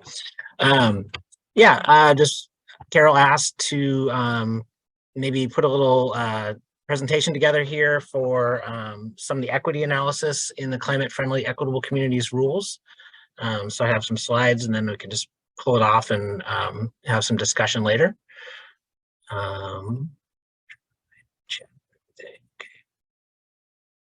So on one screen, so I cannot see your chat. So if you have any questions, just interrupt. So it sounds like everyone's pretty familiar with these rules, but I'll just give a quick background here. There's really, as the title says, there's two main objectives. So meeting our climate pollution reduction goals, and then talking today about prioritizing equity and underserved populations. Here's just kind of the background of how at DLCD, we really, just similar to Adam, you're talking about your engagement process, and we use a lot of the same techniques here. We spend a lot of time scoping and doing interviews, getting our contracting together so we could do stipends for folks to represent on the committee. Did a really detailed demographic analysis for our advisory committee, looking at what's the demographic makeup of the metropolitan areas and trying to get folks to kind of represent key populations in that. Another thing that we ended up doing was this agency budget request that most agencies I think are going to be doing going forward is doing a racial equity impact statement. So really looking at the rules and the implementation and our budget request through a racial equity lens. And so that was something where we had to put on a number of outreach efforts. So we did a community needs forum, we did a lot of interviews, and of course I worked with our government partners to try to get at how can you meaningfully do community engagement to get to the equitable outcomes in the rules. And just briefly, I'll flip through some slides here, is we really kind of did a lot of equity in process, as I was talking about, really tried to come up with these foundational principles to center the voices of underserved populations, really lean on community-led engagement, recognize intersectionality and discrimination, place a lot of value on lived experiences, and realize that folks are coming from different places and everyone has a valuable input to bring to the table. And one of the things I think is challenging with our work is that we really get down and deep into some very wonky material, and trying to convey that to folks who are just kind of walking in off the street. It was a real challenge for us, but a really great learning opportunity as well. We worked really hard, and I would say basically these principles are what's in the rules. We kind of led by example. So all of these principles, this is kind of what we did, but we also are baking these into the rules as best practices for cities and counties. Plain language formats, I think, is really key to communicate. And probably the strongest tool really is that monitor and evaluation and reporting back to folks who gave their time and their effort to come in and help you steer your project. But reporting back, one tool we used was an equitable outcomes statement, where we spent a lot of time with folks and said, what are the outcomes you want us to strive for? We used our technocratic abilities to come up with rules and regulations to get to those outcomes. And then at the end of the process, we close the loop by saying, here's an equitable outcomes crosswalk. So here's your statement, and here's the regulations that get to the different outcomes that they had highlighted.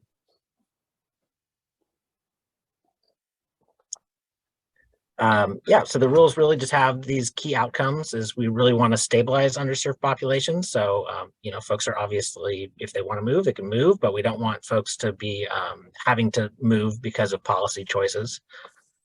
Increase access to transportation, get to adequate housing for all. We have, not only do we have a climate crisis, we have a pretty deep housing crisis in the state as well. Really trying to get into safe and livable communities, access to parks, and placing that, hey, we've done some harm in the past, and recognizing that up front. A lot of the rules we'll have, as we'll see in the next couple of slides, looking at an assessment of benefits and burdens to make sure that we're not unduly burdening any key population. And then really, how do we do this? It's with our investments and our budgets. So where are we putting our money, and what projects are we putting out there? And then tracking outcomes through performance measures, that's in the rules.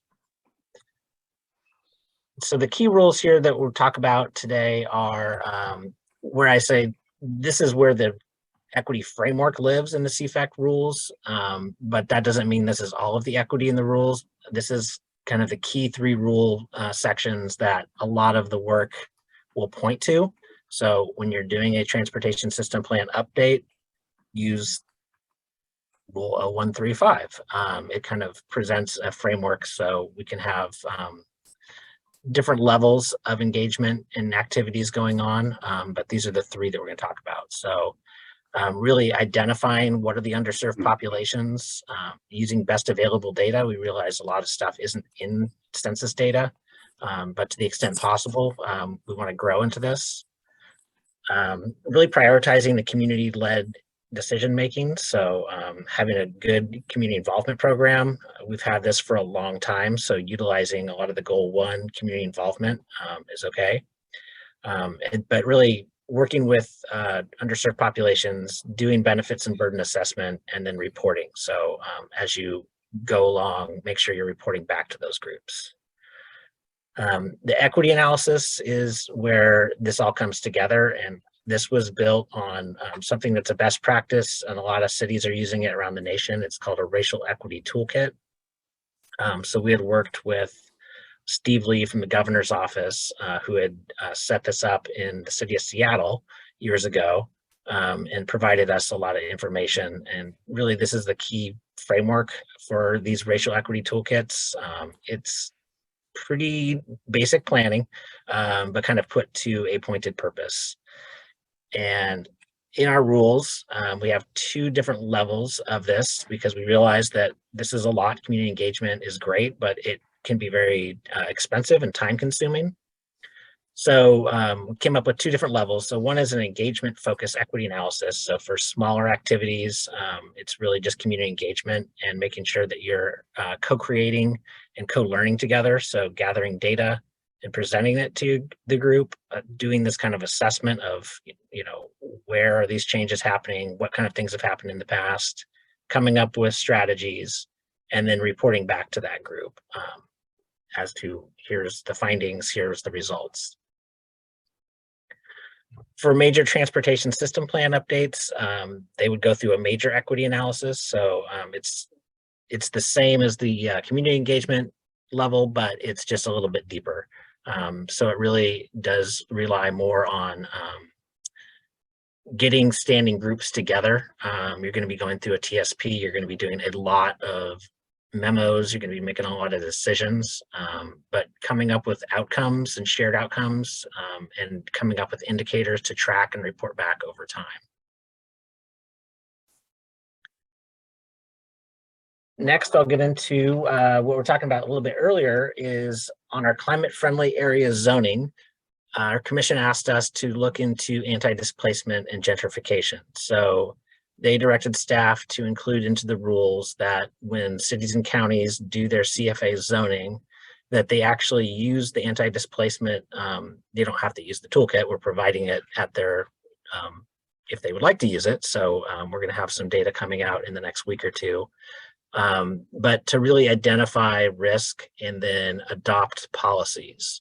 So in phase 1, this year and ending in December of 23, we're doing CFA studies. So we're working with 15 jurisdictions around the state to really kind of come up with candidate areas. And as a part of that, looking at identification of risk. So we'll have a map of anti-displacement risk map that we can overlay a candidate CFA and say that's an area of risk. And then looking at potential policies that would mitigate that risk. This tool was developed a couple of years ago through House Bill 2003 and the housing production strategy work.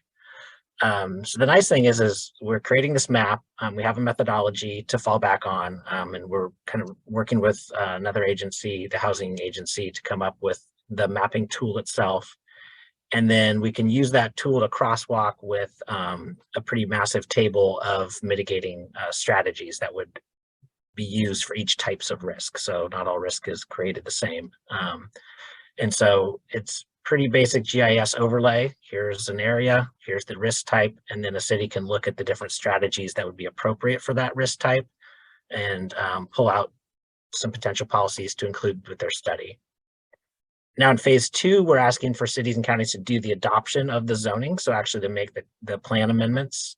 And at that time, they're going to have to come up with the policies and strategies that would go along with that and implement that at that time. So there's 2 parts to this analysis. One is the spatial, so the GIS. We're putting out a map in the next couple of weeks. We're just putting the final touches on it this week. And basically looking at the mismatch of people and housing by neighborhood type, using neighborhood typologies, looking at the kinds of risk and consequences that could happen. Obviously, in this case, we're doing some upzoning, but we'll also be doing, some increased transportation investments on multimodal transportation infrastructure in these areas. And so what we're really ultimately asking is, are we getting to the housing needs and not having any unintended negative consequences? So this is census data. We're looking at the census tract level at this time, although I think that we'll be looking to some updates. We're looking at possibly getting down to the block group if possible. So the map really starts with some indicators. So income profile, you have your population demographics, so people who are vulnerable to displacement, precarious housing, the housing market activity. There's a lot of housing market buying and selling homes going on, and then what kind of neighborhood demographic change. So each one of these indicators has several data points into its indicator. And then these kind of all go through different thresholds to get to these neighborhood typologies. So we have affordable, vulnerable, early gentrification, active gentrification, late gentrification, exclusive, and advanced exclusive. And those are the typologies that really have the risk associated with them. But just to say that there are several other combinations which are really unassigned because they don't have a risk associated with them. So most census tracts won't pop up on this map. They'll just be kind of hollowed out. Here's just a quick snapshot of what this looks like, is that obviously you've got your different indicators. You can explore within these maps on asking why is that area at risk? And you can look at the different indicators that kind of get to that typology. And then obviously just using the map on the right to pull out, here's a neighborhood of risk, what type of risk is it? And then we can do a policy lookup with that. So if there's a CFA zoning where we're looking at risk to mitigate, we can pull up that list of policies and we can explore how do we mitigate the risk. I think one of the interesting things here is that on data sets, it really is more of a conversation and ground truthing. So we're writing some guidance now where we're trying to emphasize that this isn't the end all be all. This is one way to look at it, but we really do feel like ground truthing and going to community conversations is a way to get a more holistic view, because clearly not everything shows up in the data as we might expect. So there's a lot of leeway for local governments to use this and kind of expand on that lived experience and community conversations. So we have a pretty huge amount of information for cities to look up. This is the collapsed version, but this was done as a part of the housing production strategy work to create this table of strategies and policies. So each one of the several hundred policies in here is cross-referenced to a risk type. So there's several different areas that folks can look into as they're pulling out their strategies, and they'll have a couple shots at looking at it during the study. They can look at and say, here's what we're interested in. Then coming back doing zoning phase, if they're interested in doing a little bit more work or having more conversation and changing up some of the strategies, then there's some flexibility built into the process there as well. Okay, so that's the end of my slideshow.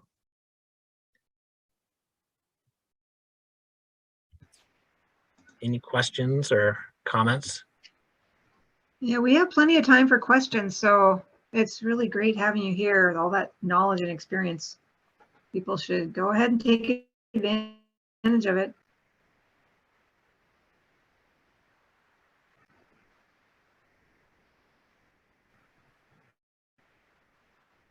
Okay, was that good? It was that great. And the only thing that crossed my mind is that sounds like you guys have made a lot of progress in terms of measuring equity, discussing equity.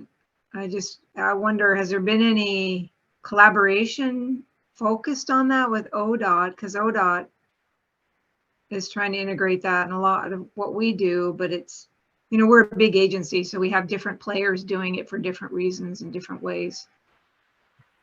Yeah, I mean, we've shared the guidance internally. We're doing a lot of shared work right now, so we've just at that level haven't heard anything back yet, but Yeah, I think there's a lot of opening for further work on this. That we're really collaborating deeply with Oregon Housing Community Services on this work.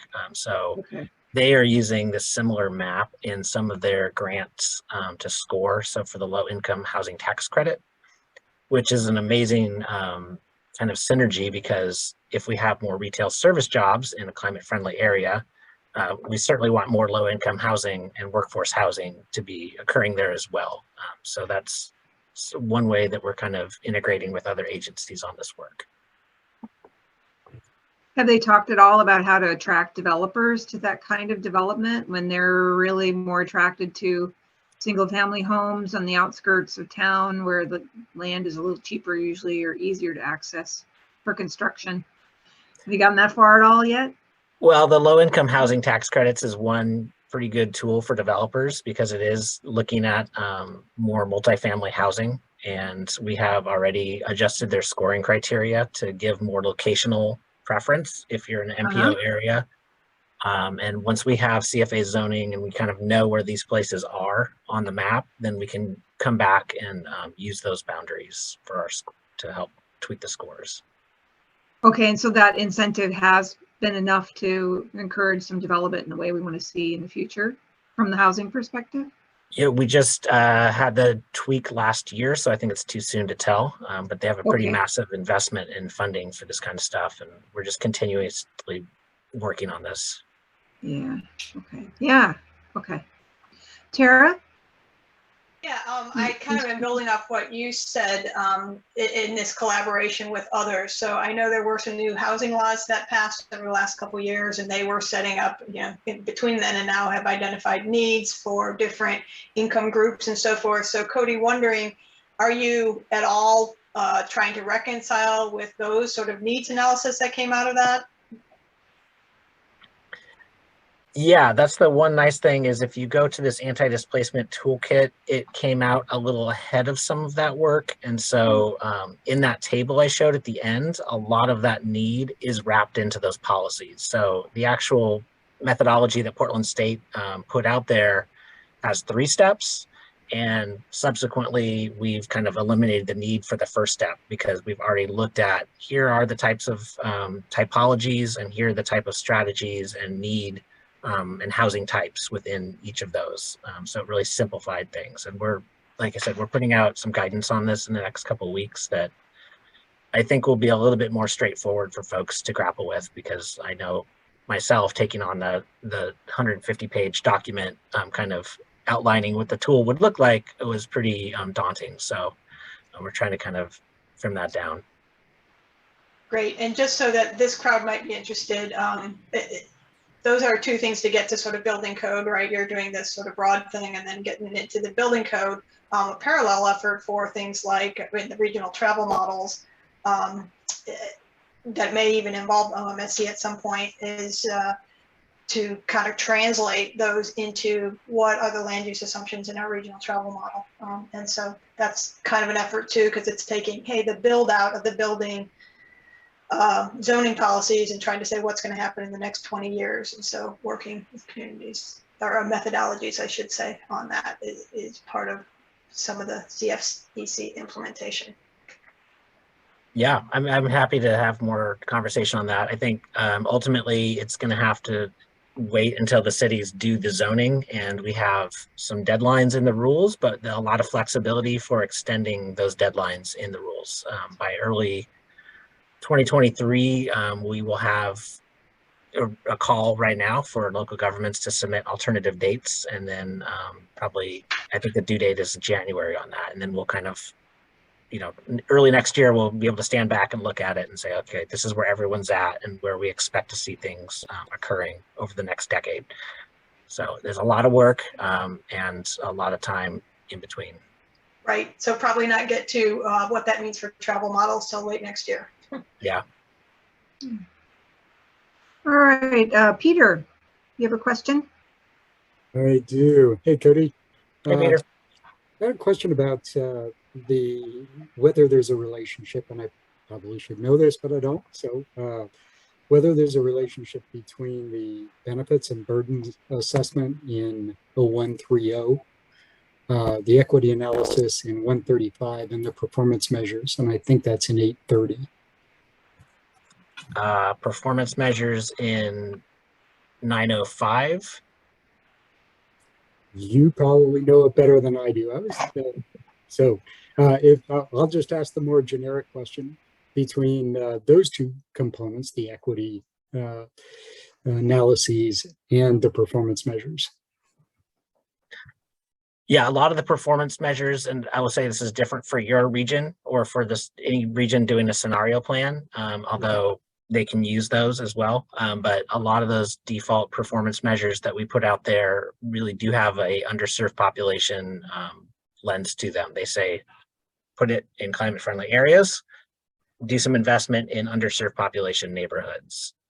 So that's where I think a lot of those can be pulled out when you're doing an assessment and you're doing performance monitoring every 4 years. You can look at, okay, well, where are our sidewalks going? In what type of neighborhoods? And if we've mapped underserved neighborhoods, are we making the right investments? Are we making the wrong investments in those neighborhoods? Okay. I want to go a little deeper on that, but I'll do my homework first. Okay, thanks. I'll have my rules pulled up. We can have that chat. Thanks. Eric, you have your hand up. Yeah.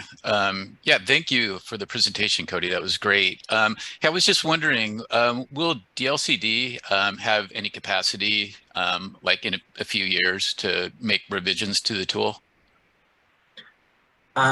So there is kind of a complicated answer, but not in my department. It's the Oregon Housing Needs Assessment. We just had this pretty big report go to the legislature, and it has some recommendations in there. So I get the sense that likely we could be directed to do this in conjunction with Oregon Housing Community Services. So there is some direction to do some more work.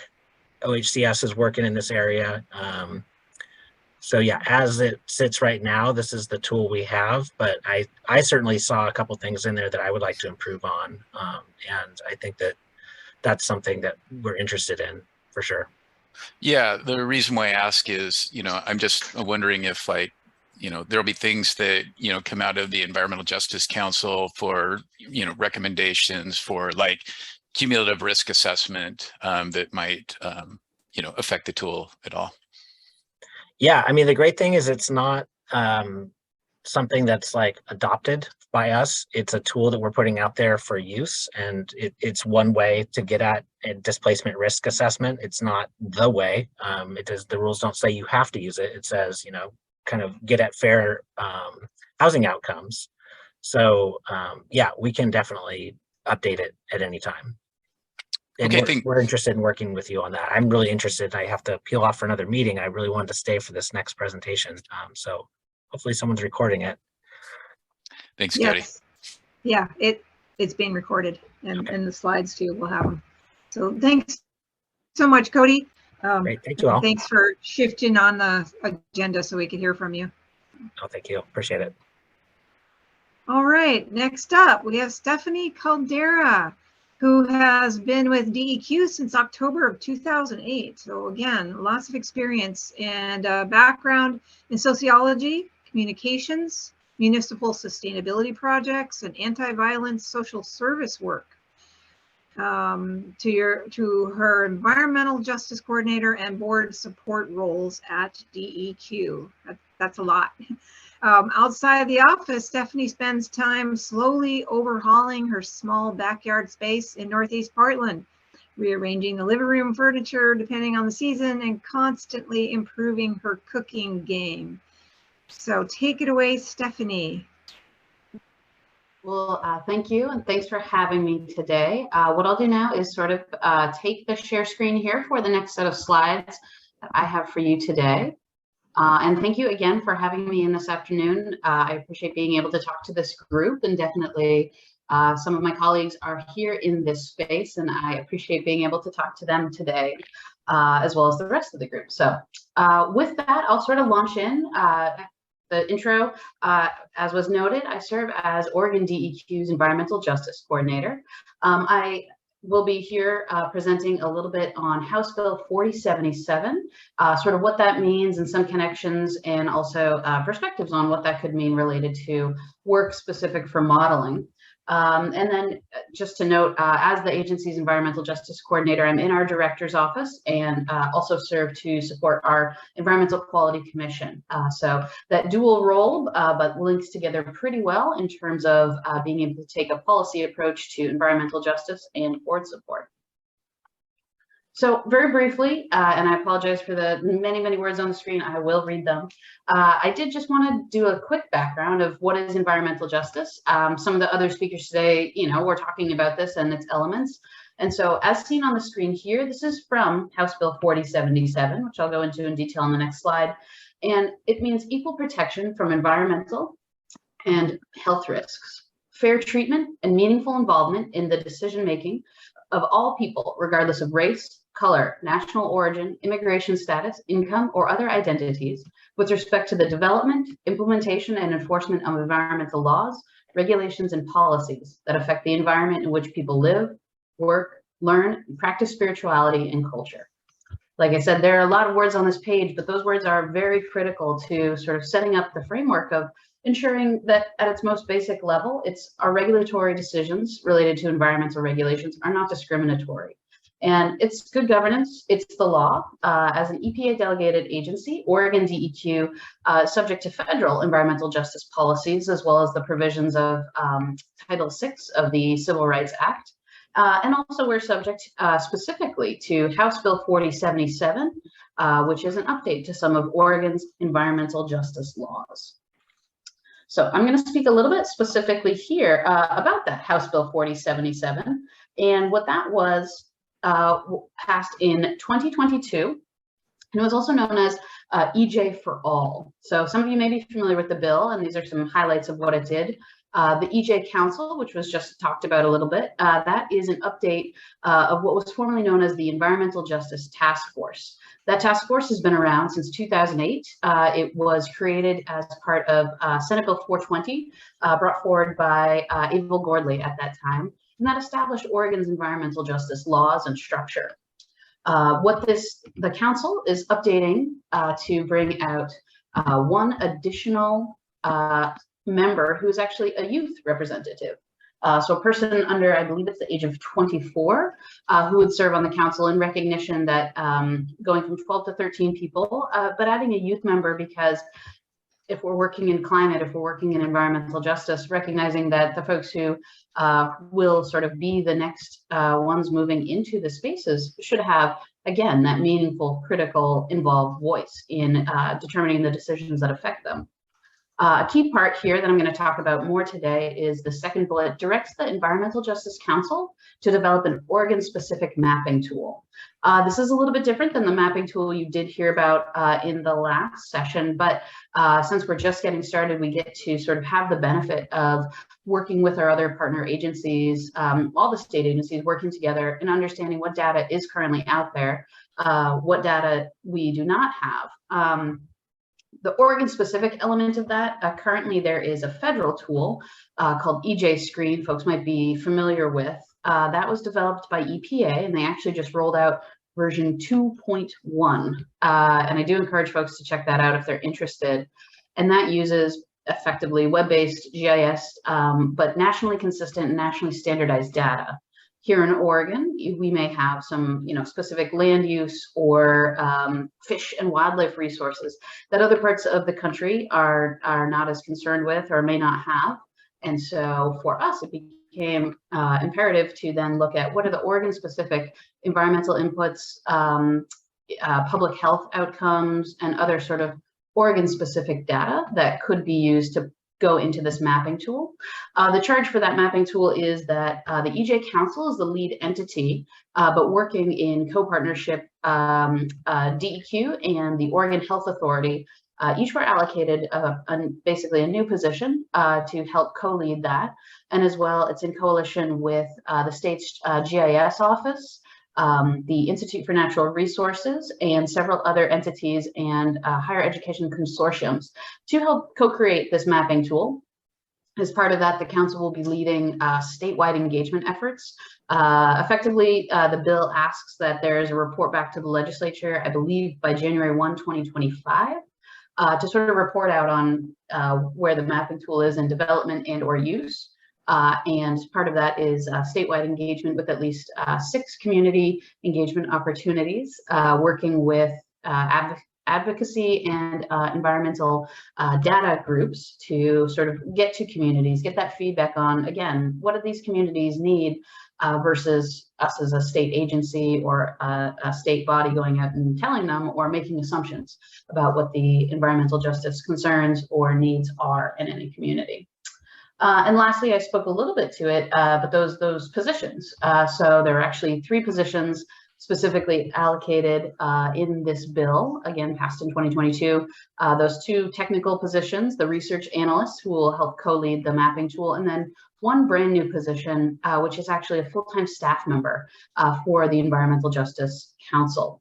Previously, and it will remain, it's part of the governor's office sort of body. It's appointed by the governor and its membership there and supported through the governor's office. However, they've never had a full-time staff person. The staff from the Natural Resource Policy Office have sort of been assigned to these topics, have often carved out time within their very busy schedules. So by having the dedicated staff support, that additional resource, looking towards really the ability for this body to take on more research. The entities, the folks who are sitting around those tables, they're volunteers, like all of our boards and commissions. And so the staff support to do the policy research and to ensure that there is coordination across agencies and with partner states as well is a pretty critical part of this update for House Bill 4077. I just wanted to talk a little bit specifically and bring it in a little bit to the air world here on, when we're looking at why is it important to have the Oregon specific mapping tool. Some of you may have seen these maps and data before, and thank you to my colleagues in our air quality division here at DEQ for this information. So as I mentioned, House Bill 4077 charges the council with support from DEQ and OHA to develop this new Oregon specific mapping tool. And so our air quality division, which is where these are from at DEQ, has started some of that preliminary work, sort of working within our own purview, but also recognizing some of this data may be information that the council wants to include in some of its layers. Panel 1, sort of on the left of your screen, so that shows the mapping of air pollution burden.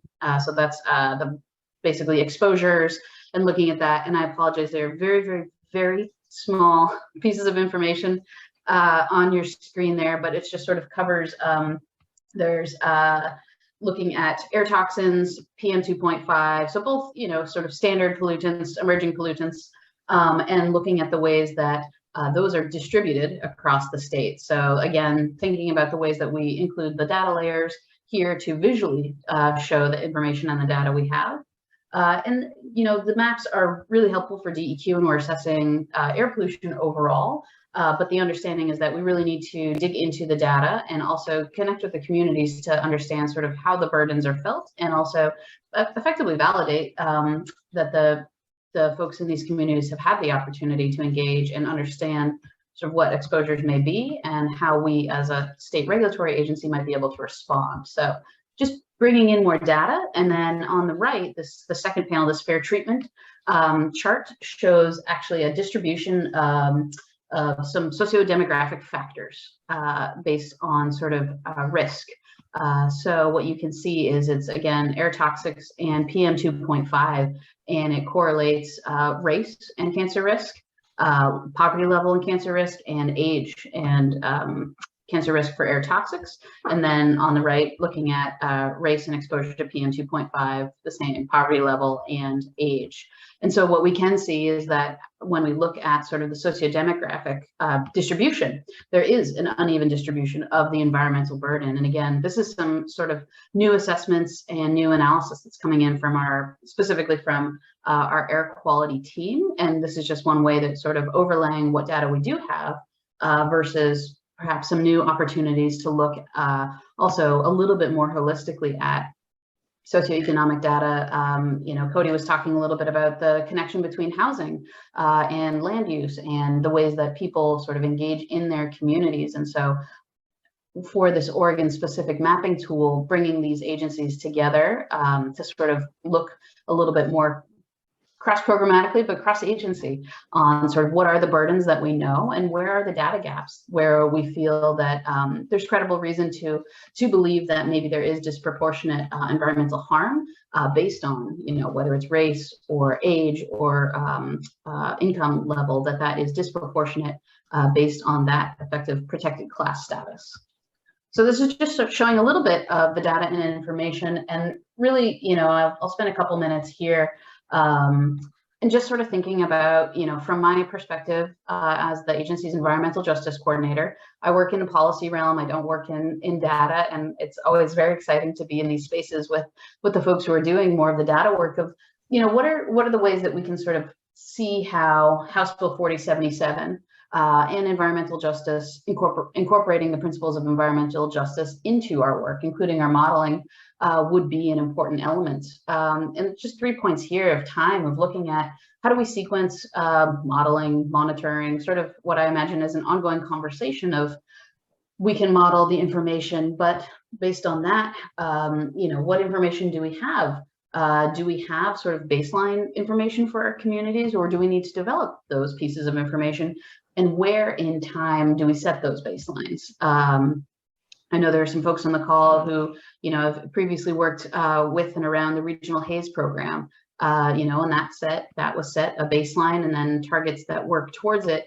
How do we have those credible pieces of information so that we can start building into modeling or into our other programs, specific and, again, credible data? And that leads to the second point of data scrutiny, of thinking, do we have the accurate demographic information? Do we have the accurate socioeconomic information? EJ Screen is a wonderful tool, and being nationally consistent, it's very helpful, and it relies on census data. And as I think folks know, the census only counts what it counts. People who are houseless, people who are incarcerated, and in many times people who perhaps either choose or are unable to complete the census, they're not counted. And so we are missing, and particularly most likely more vulnerable populations within those counts. And so how do we understand and how do we validate that our data that's going into our models, or that are, what are these inputs, and how do we ensure that they are giving us basically valid and accurate outputs as we're evaluating our programs? And then, lastly, sort of a tenet of environmental justice is the people who are most affected by the decisions have the meaningful opportunity to participate in the decision making, to understand, and also have a credible chance to make and affect change for those. So thinking, again, government collaboration, we heard about our prior partner agencies who are working together and sort of in new ways. This Environmental Justice Council is specifically leading the mapping development, so it's not a state agency. So they can sort of serve as the convening container or the umbrella under which state agencies, higher education, innovative, whether it's innovative public-private partnerships, could potentially be brought into this and understand sort of whose voice is represented and whose voice is perhaps overrepresented in some of those conversations. And most importantly, how are we engaging with the community to ensure that we're getting their feedback, their engagement, and that it's not an exercise in government sort of making assumptions about what a community needs, and rather finding out directly from the community what the concerns are, and then using our data, our information to help steady or improve those concerns. Briefly, I just wanted to say a couple of very specific ways that at DEQ we sort of integrate these ideas and center equity and environmental justice into our work. Here at the top is sort of, I spoke to the fact that DEQ is a federally delegated regulatory agency, so we're subject to Title VI of the Civil Rights Act. That's effectively all those non-discrimination clauses that we all have in our regulations. Any entity that receives even $1 of federal funds is subject to those. So ensuring that our programs can provide meaningful access and equitable access to people regardless of what language they may speak or other elements of those protected class statuses. As well, DEQ has what's known as a performance partnership agreement with EPA. And this is basically an agreement we do every 2 years with EPA that outlines both our work plans, our obligations, and our commitments. And so those are done under federal law as well. We talked a little bit, I talked a little bit about House Bill 4077. Many of the directives in that bill are an extension of prior environmental justice laws, either an extension or a continuation. So ensuring that as an agency, we are understanding, reviewing, and addressing, discrepancies and disproportionate environmental burden. And again, looking at what the EJ Council may be able to bring forward as their policy recommendation body to the governor. And so that gives them a lot of opportunity to sort of be in this space and sort of say, here's where we would like Oregon as a state to go. Additionally, just a couple other places where we do sort of bring these in, DEQ as an agency is looking at strategic planning processes and how do we ensure that as we're going through those processes, we are building EJ in from the start. A lot of our policy work, making sure that it's not just sort of a checklist or, limited only to, perhaps community engagement or public meetings, but saying how fundamentally, how do our programs support a more equitable Oregon and one that is aligned with, both the equity framework and environmental justice principles. And lastly, a great work group that came about a few years ago, sort of out of interest, energy, and passion of some staff and has grown and has now sort of become an ongoing functional work group is an environmental justice work group that is looking at policy, engagement, and technical analysis. So some folks who are on this call, I think are engaged with that group at DEQ. But others will be as we sort of lean into helping co-create the mapping tool and also looking at how we as a state agency doing a policy evaluation of how do our policies and procedures comply or where are there gaps in terms of our ability to address environmental justice concerns across the state. That was a lot of words to go through very quickly, and I appreciate everybody's time today. Wanted to save some time if there were questions. And then also my contact information, and very much look forward to any follow-up that folks may have on this House Bill 4077 or any other part that I've covered today. Thank you so much, Stephanie. That was awesome. Alex has got his hand up for a question right away. Go ahead, Alex. Yeah, I guess one question and one just kind of comment maybe. It was probably in there, but can you maybe put in the chat, are those layers available or are those still being worked on? Like, are those, and I missed if there was, like, are there official 4077 layers to use, I guess? There are not yet. We are extremely at the beginning of the process.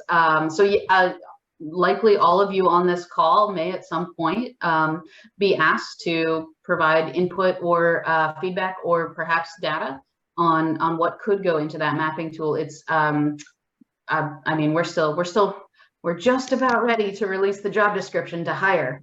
So we're really at the beginning of that portion for the technical work. Got it. Yeah, that was, I saw the pretty pictures and I thought that maybe it was, okay, so my fault there.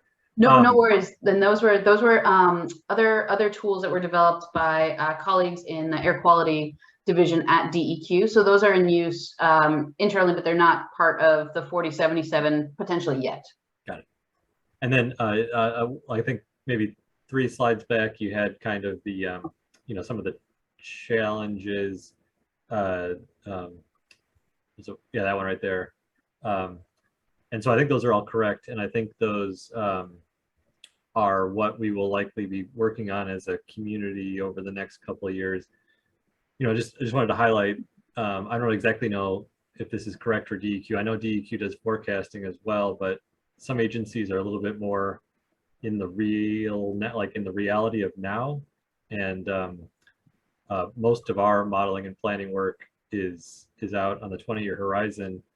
And so this is a meaningful way forward to know where people are now and to kind of make the assumption that where they are now is roughly where they might be in the future. And so when we're making 20-year plans, who are we impacting? But, kind of as it ties into all these threads, the tricky part is or the part that's not here, and the part that we haven't, it's going to be very difficult, harder than this, is forecasting part of where people will be. And there's two elements to that. It's not actually technically difficult to forecast. Well, there's difficulties, but it's actually technically easier to forecast where people are going to be than the political component of making a forecast on where people are going to be. That's the hard thing, is saying what side of the tracks is going to be the poor side versus the rich side.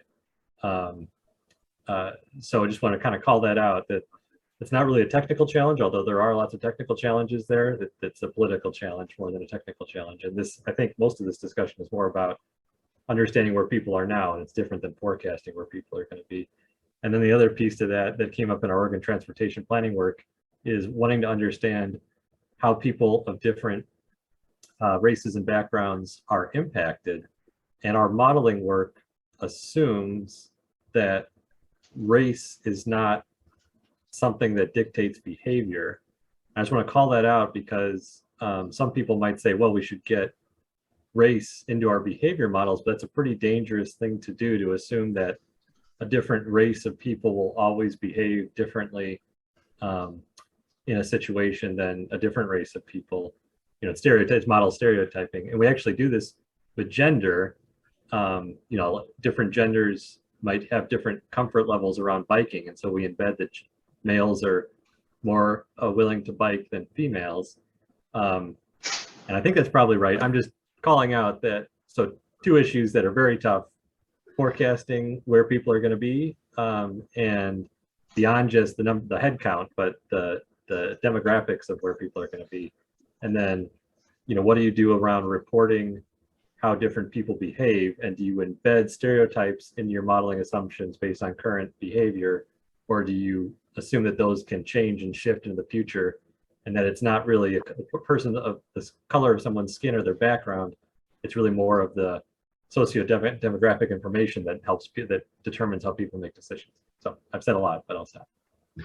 And I appreciate it. And I think those points are very well taken. And that's part of it is also finding, how do we embed those expertise into our analysis?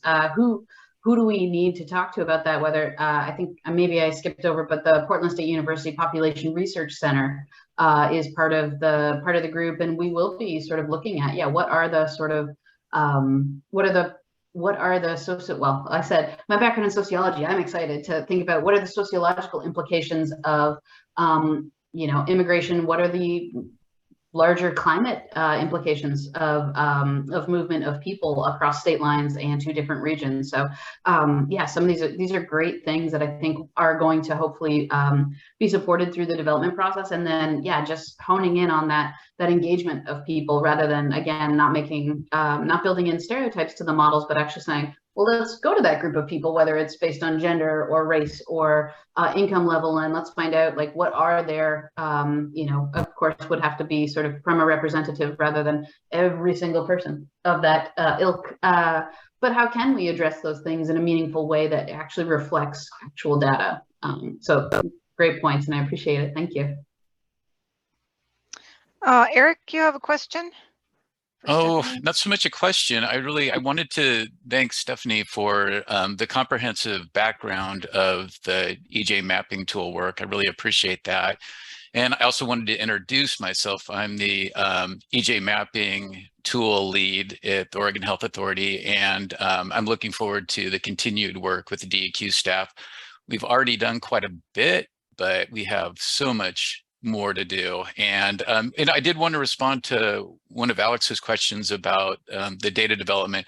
Yeah, there's a lot of data development underway. And like Stephanie mentioned, the Population Research Center is putting together a pretty big catalog of data right now as well. And then we'll be working on some stuff here at OHA with DEQ.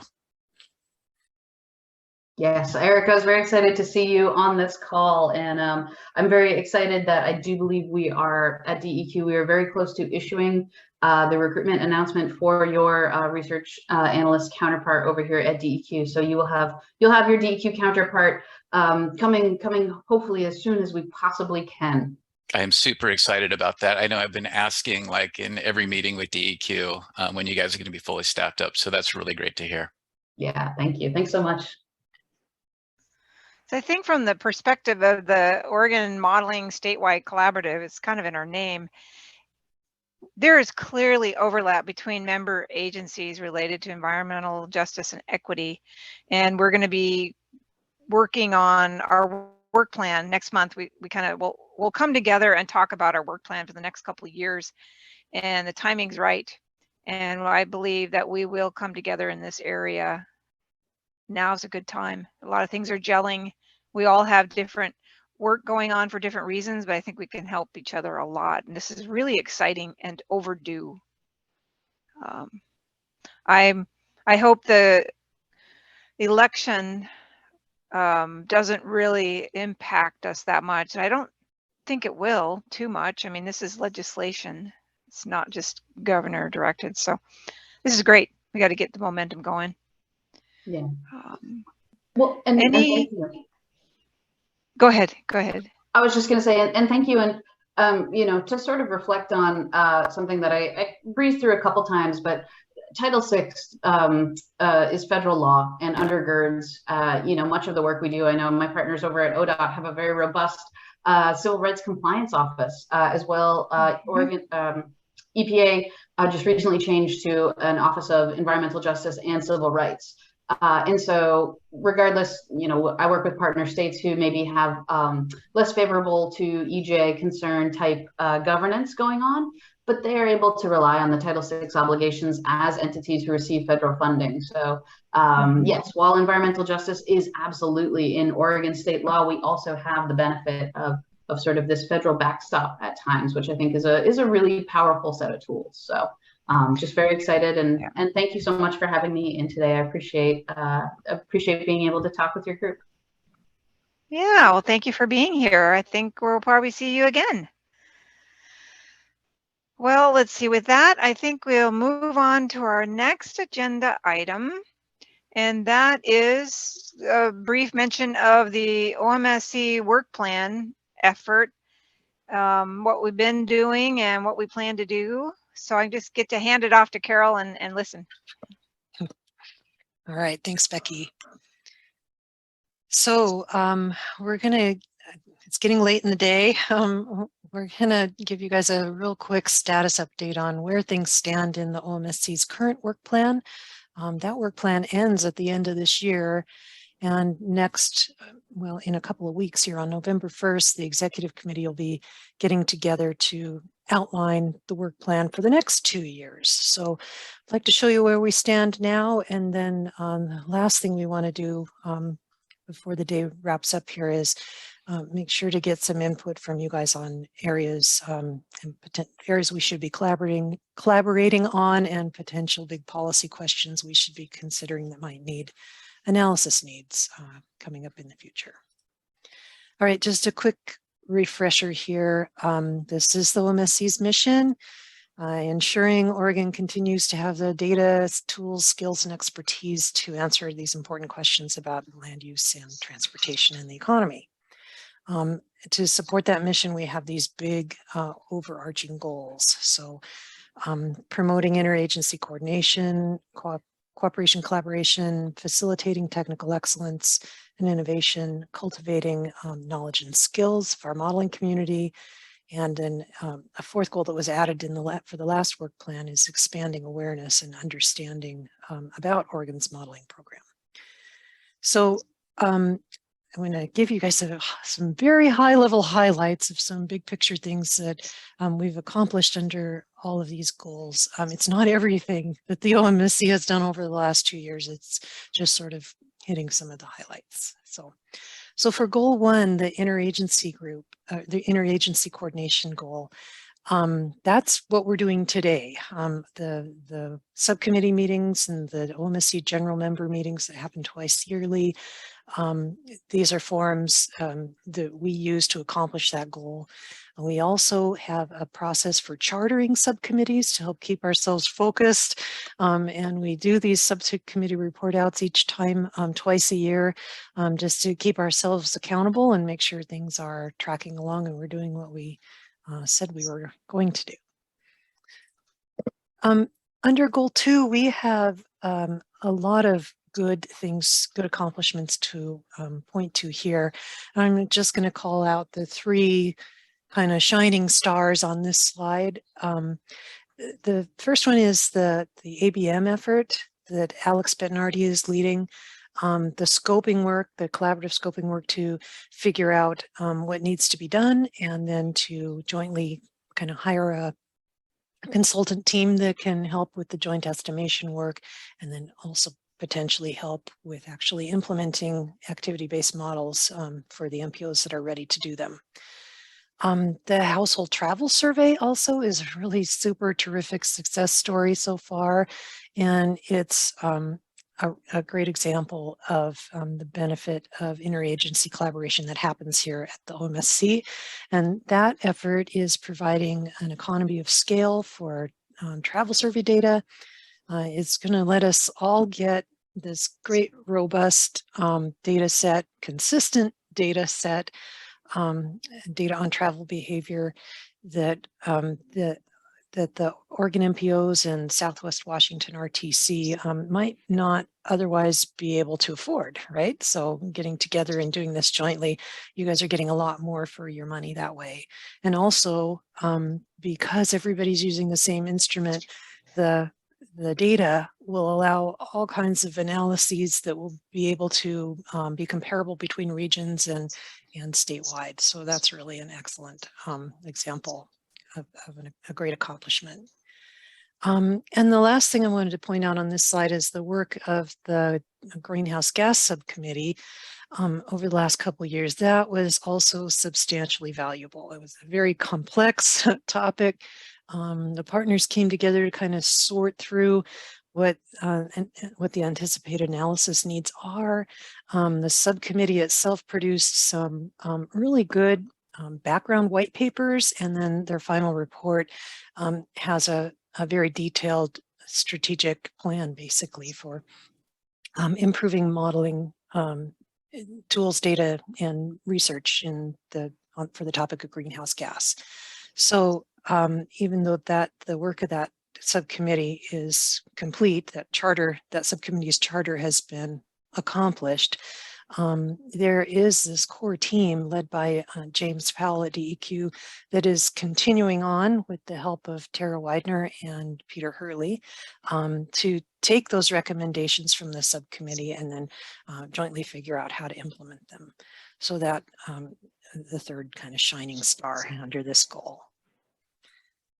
Under the goal 3, which is cultivating the knowledge and skills of our modeling community, the Oregon Modeling Users Group is really the place where a lot of that happens. We did add a consultant position to the coordinating committee. So for the last 2 years, Joel Friedman from RSG was serving with Li Ming Wong from PSU and Kyle Hauger from Metro to coordinate the activities of this group in 2021. And then in 2022, Garth Aponitis from DKS took over from Joel. And so both of those consultant guys, they've really been super helpful in identifying interesting and relevant topics and also reaching out around the country to recruit speakers for us. So I think that was a good change. And also because of the pandemic, we moved to pretty much an all online platform, which good and bad, but it may also have been a reason why we are seeing participation rates up quite a bit from where they were 2 years ago.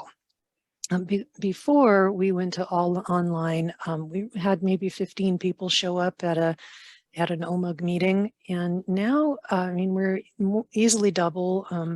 sometimes more, usually at least 30 to 40 people are attending the OMUG events. Sometimes we have up to 50 or more. So I think that's been also a pretty good success. And all of the materials, the presentations that the OMUG group puts on are available online. So they're part of, you know, kind of a knowledge record that's out there for anybody that wants to tap into them later. And then goal 4, expanding awareness of the value of Oregon's modeling program. Really, the website is the main thing that we've accomplished in the last 2 years that does this. It just provides a lot easier access to OMSC and OMUG information for our participant groups, but also, and it's a public facing website, so it allows us to be a lot more transparent about what the group is doing as well. So I'll leave that at that. And then the main thing we wanted to do with this agenda item is, as I said, on November 1st, we're going to start outlining the work plan for the next 2 years.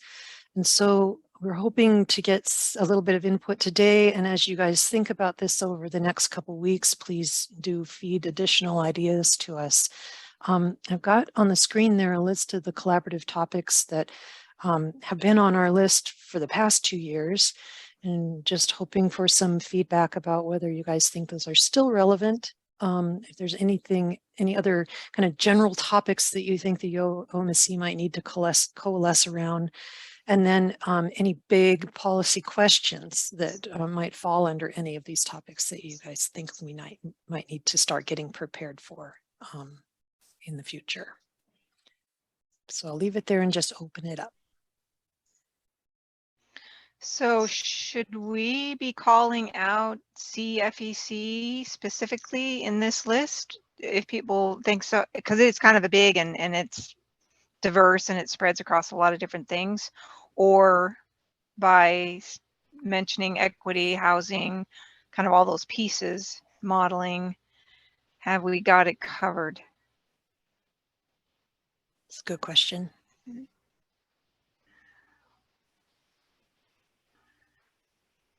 See, Joseph has a hand up. Mm-hmm. Yeah, go ahead, Joseph. I guess my question is that there's the section 210 in the CIPC that requires a fee and T per capita on all land use applications, and that was something that was, concern for our city, that part of the rule. I mean, we're fine doing it for transportation system plans, but when it's talking about land use applications, it's going down to the development review application level, and there's just very unclarity of how we're supposed to do that, and why are we even doing that when the permitted use is already captured in the transportation system plan. So I guess that's where I'm I've been told from DLCD that this group will, or a subcommittee of this group will look into that requirement for us to apply that on land use applications. So that's, I guess, looking for clarity on that still, because it's trying to figure out how we're supposed to implement that. Okay, that's a really good note. Put that on the list for the executive committee discussion on the 1st. Yeah, and that's probably just one example of several that relate to that. Yeah, exactly. And in the near term, there is that session that was talked about. Is it an OMUG session on development review? We don't have an OMUG session on that. I felt like it was in the next steps, the coming topics. For the OMUG, I'm trying to think which session that would be, Tara. If you go back to the slides, I thought it was the first one in the upcoming. Let me go back to the OMUG slides. Mobility policies. Oh. Yeah, it's a little different. A little different. It is different. It might be more background, but it does start to look at that topic, but it's not nearly the depth that Joseph was kind of implying. Right. But it starts with the foundation of understanding, I guess, of what we're all talking about. Yeah, but that said, this covers 2023. It might be ripe for a later 2023 or early 2024 to do something like that at OMUG. Yeah. Could be a part two, this one being a background, the other one being a little more nuts and bolts. Yeah. Joseph, Kelly asked you too, if you could there you go. Link that into the chat. Thank you. Okay, let's see. I didn't notice who's next. Mike, I think. Oh, well, I'll, this morning we were talking with Peter Skedema about this, and I do think it's an area that we do need more collaboration. We agreed about it this morning as we move from various steps between using vision eval and scenario modeling to getting down to linking that with our travel models and how we can do that collaboratively and consistently among areas. I would like to see that happen for the next few years. So I would add that to the list, but I see that people are already saying to do that. You said to do that, Kelly. So, but I guess I think that should be on our list. Yeah, just call it out. Yeah, so specifically. Basically, I agree with you. Okay, especially knowing that all the resources are going to be thrown at it. Yeah.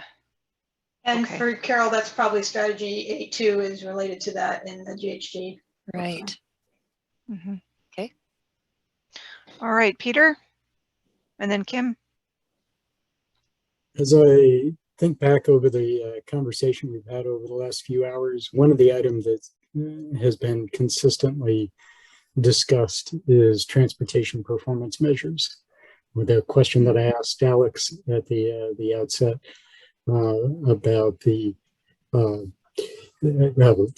just repeatedly throughout, we've had questions come up about transportation performance measures and their application. And I think that's a pretty consistent one, whether it's in CPAC, on RTP, TSP, even Joseph's most recent comment about the Section 210 could be, is related to transportation performance measures. So I would say that one remains highly relevant, and not just what the measures are. In many cases, they're already laid out in various plans, but how do we use the measures and how do we have them be consistent across the state? I'll point out that, and this is something that Adam has heard me talk about, the importance of optimizing for multiple measures. And there are different ways of using transportation performance measures. And so I'd like to encourage us to dig a little deeper on that. And I'll also point out that the GHG analysis work, while I feel good about the work that we did in the subcommittee, there's still a long way to go in terms of actually being able to use, to develop the tools that we need and then use them in decision making. So I'd say that one as well is clearly one that needs additional work over the next few years. So thanks, and thanks for asking the question. Thanks, Peter. Kim, and then Eric. Yeah, thank you. So I agree with what Peter was just saying. I wanted to make a plug too for more work on the VMT per capita. So that is something that for the Portland area, we've been working in partnership with ODOT to update the mobility policy for our region, and that's going to be one of our core measures. And we're trying to set it up in a way that it's helping support meeting the climate-friendly, equitable communities rules. And so we know next year we're going to have to be working on approaches for how we do that. To Joseph's comment about development review,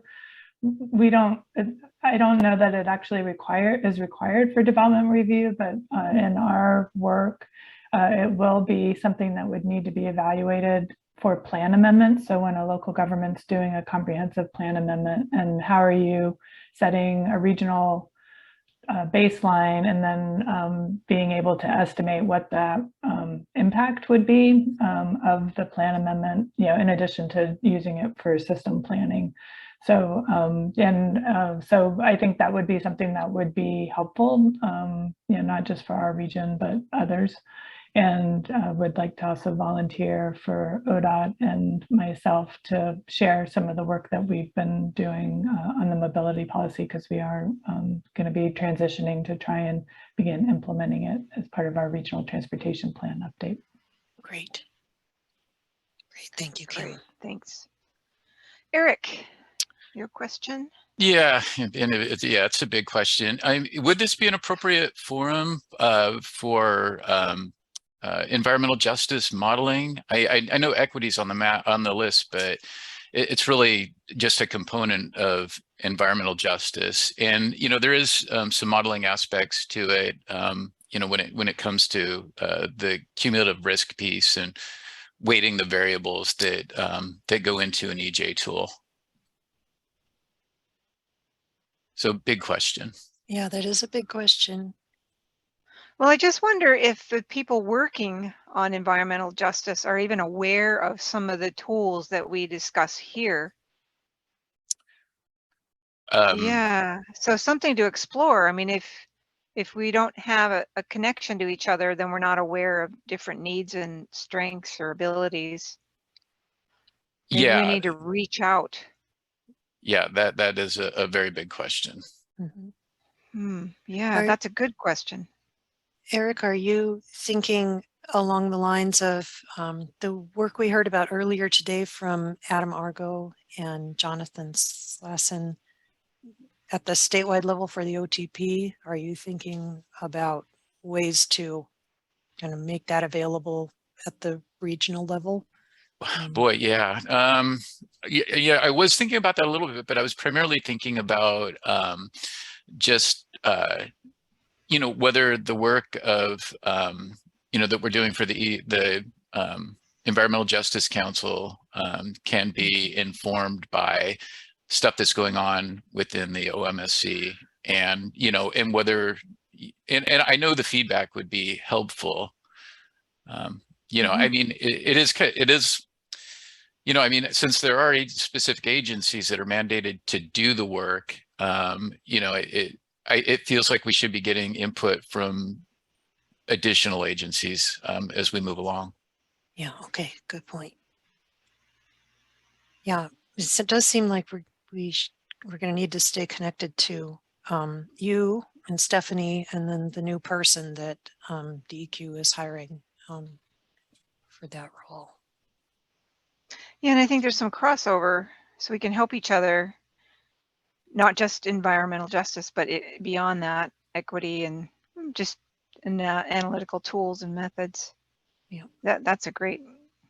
Yeah, I fully agree. And in fact, the methods piece of this has been the thing I've been more focused on, even, far more so than even the data. Mm-hmm.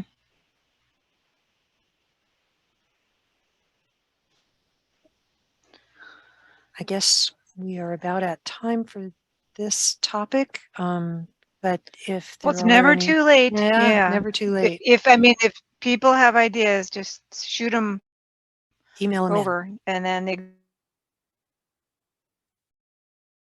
Yep. Exec committee. Yeah, email Carol. November. Yeah. Okay. I don't hear anybody saying that we can take something off. Don't either. And I'm looking at it and thinking, no, we don't want to take anything off, but that's just the nature of our work. We just add to it, but so it keeps it interesting. Okay. I think okay, that was it. Carol, that was all I had for today. Okay. Yes. So we are running out of the time. We got a little bit of time for kind of like a not on the agenda moment. Not enough for a round table, and one person did have something to bring up at this time, so I'll go ahead and tap you, Alex, right now, and then see if anyone follows.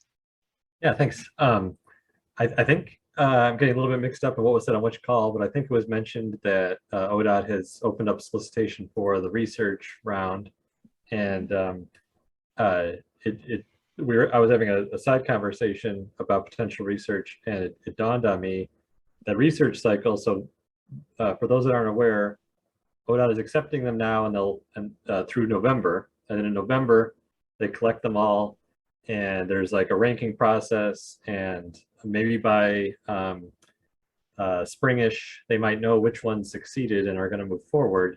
And there's a contracting process that occurs over the summer with the idea that what's submitted in November 2022 is actually started in the fall of 2023.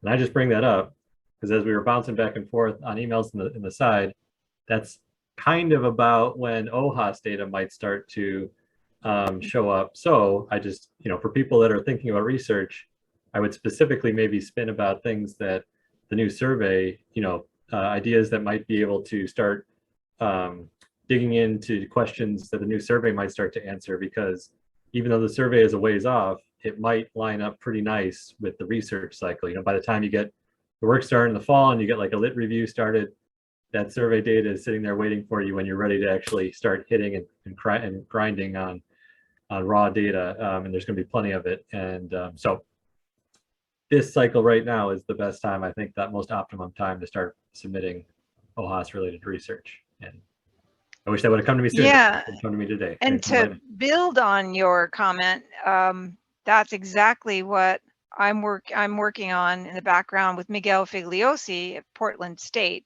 So he gave us a recommended language change for the core survey question on e-commerce, and then adding that contingency task where we could do follow-up surveys gave us the idea for a research project, which would hopefully begin next July if it wins, if it gets that far. And we work on like questions in the follow-up survey that would feed information needed for the research project. So we're thinking exactly the way you described it, Alex. So if other people have ideas like this, just put it on paper, throw it at Josh or anyone here, and we can work with Josh to see if we can get past a stage 1. And then what happens is their stage 2 is, okay, they kind of rank everything for stage 1, and then they come back to you and say, okay, this one looks pretty promising. Can you elaborate a little more and expand on what exactly you're planning to do? And then it goes to this committee, research committee, that makes the decisions. It's composed of like ODOT management. Usually that's in March, and then the awards are notified in April-ish. And so that's a great suggestion. Do more with less. Anything else that anybody has to share kind of for the good of the order? And please don't tell us you're moving to New Zealand. We don't want to know. We want you to stay put. Let's keep our momentum going.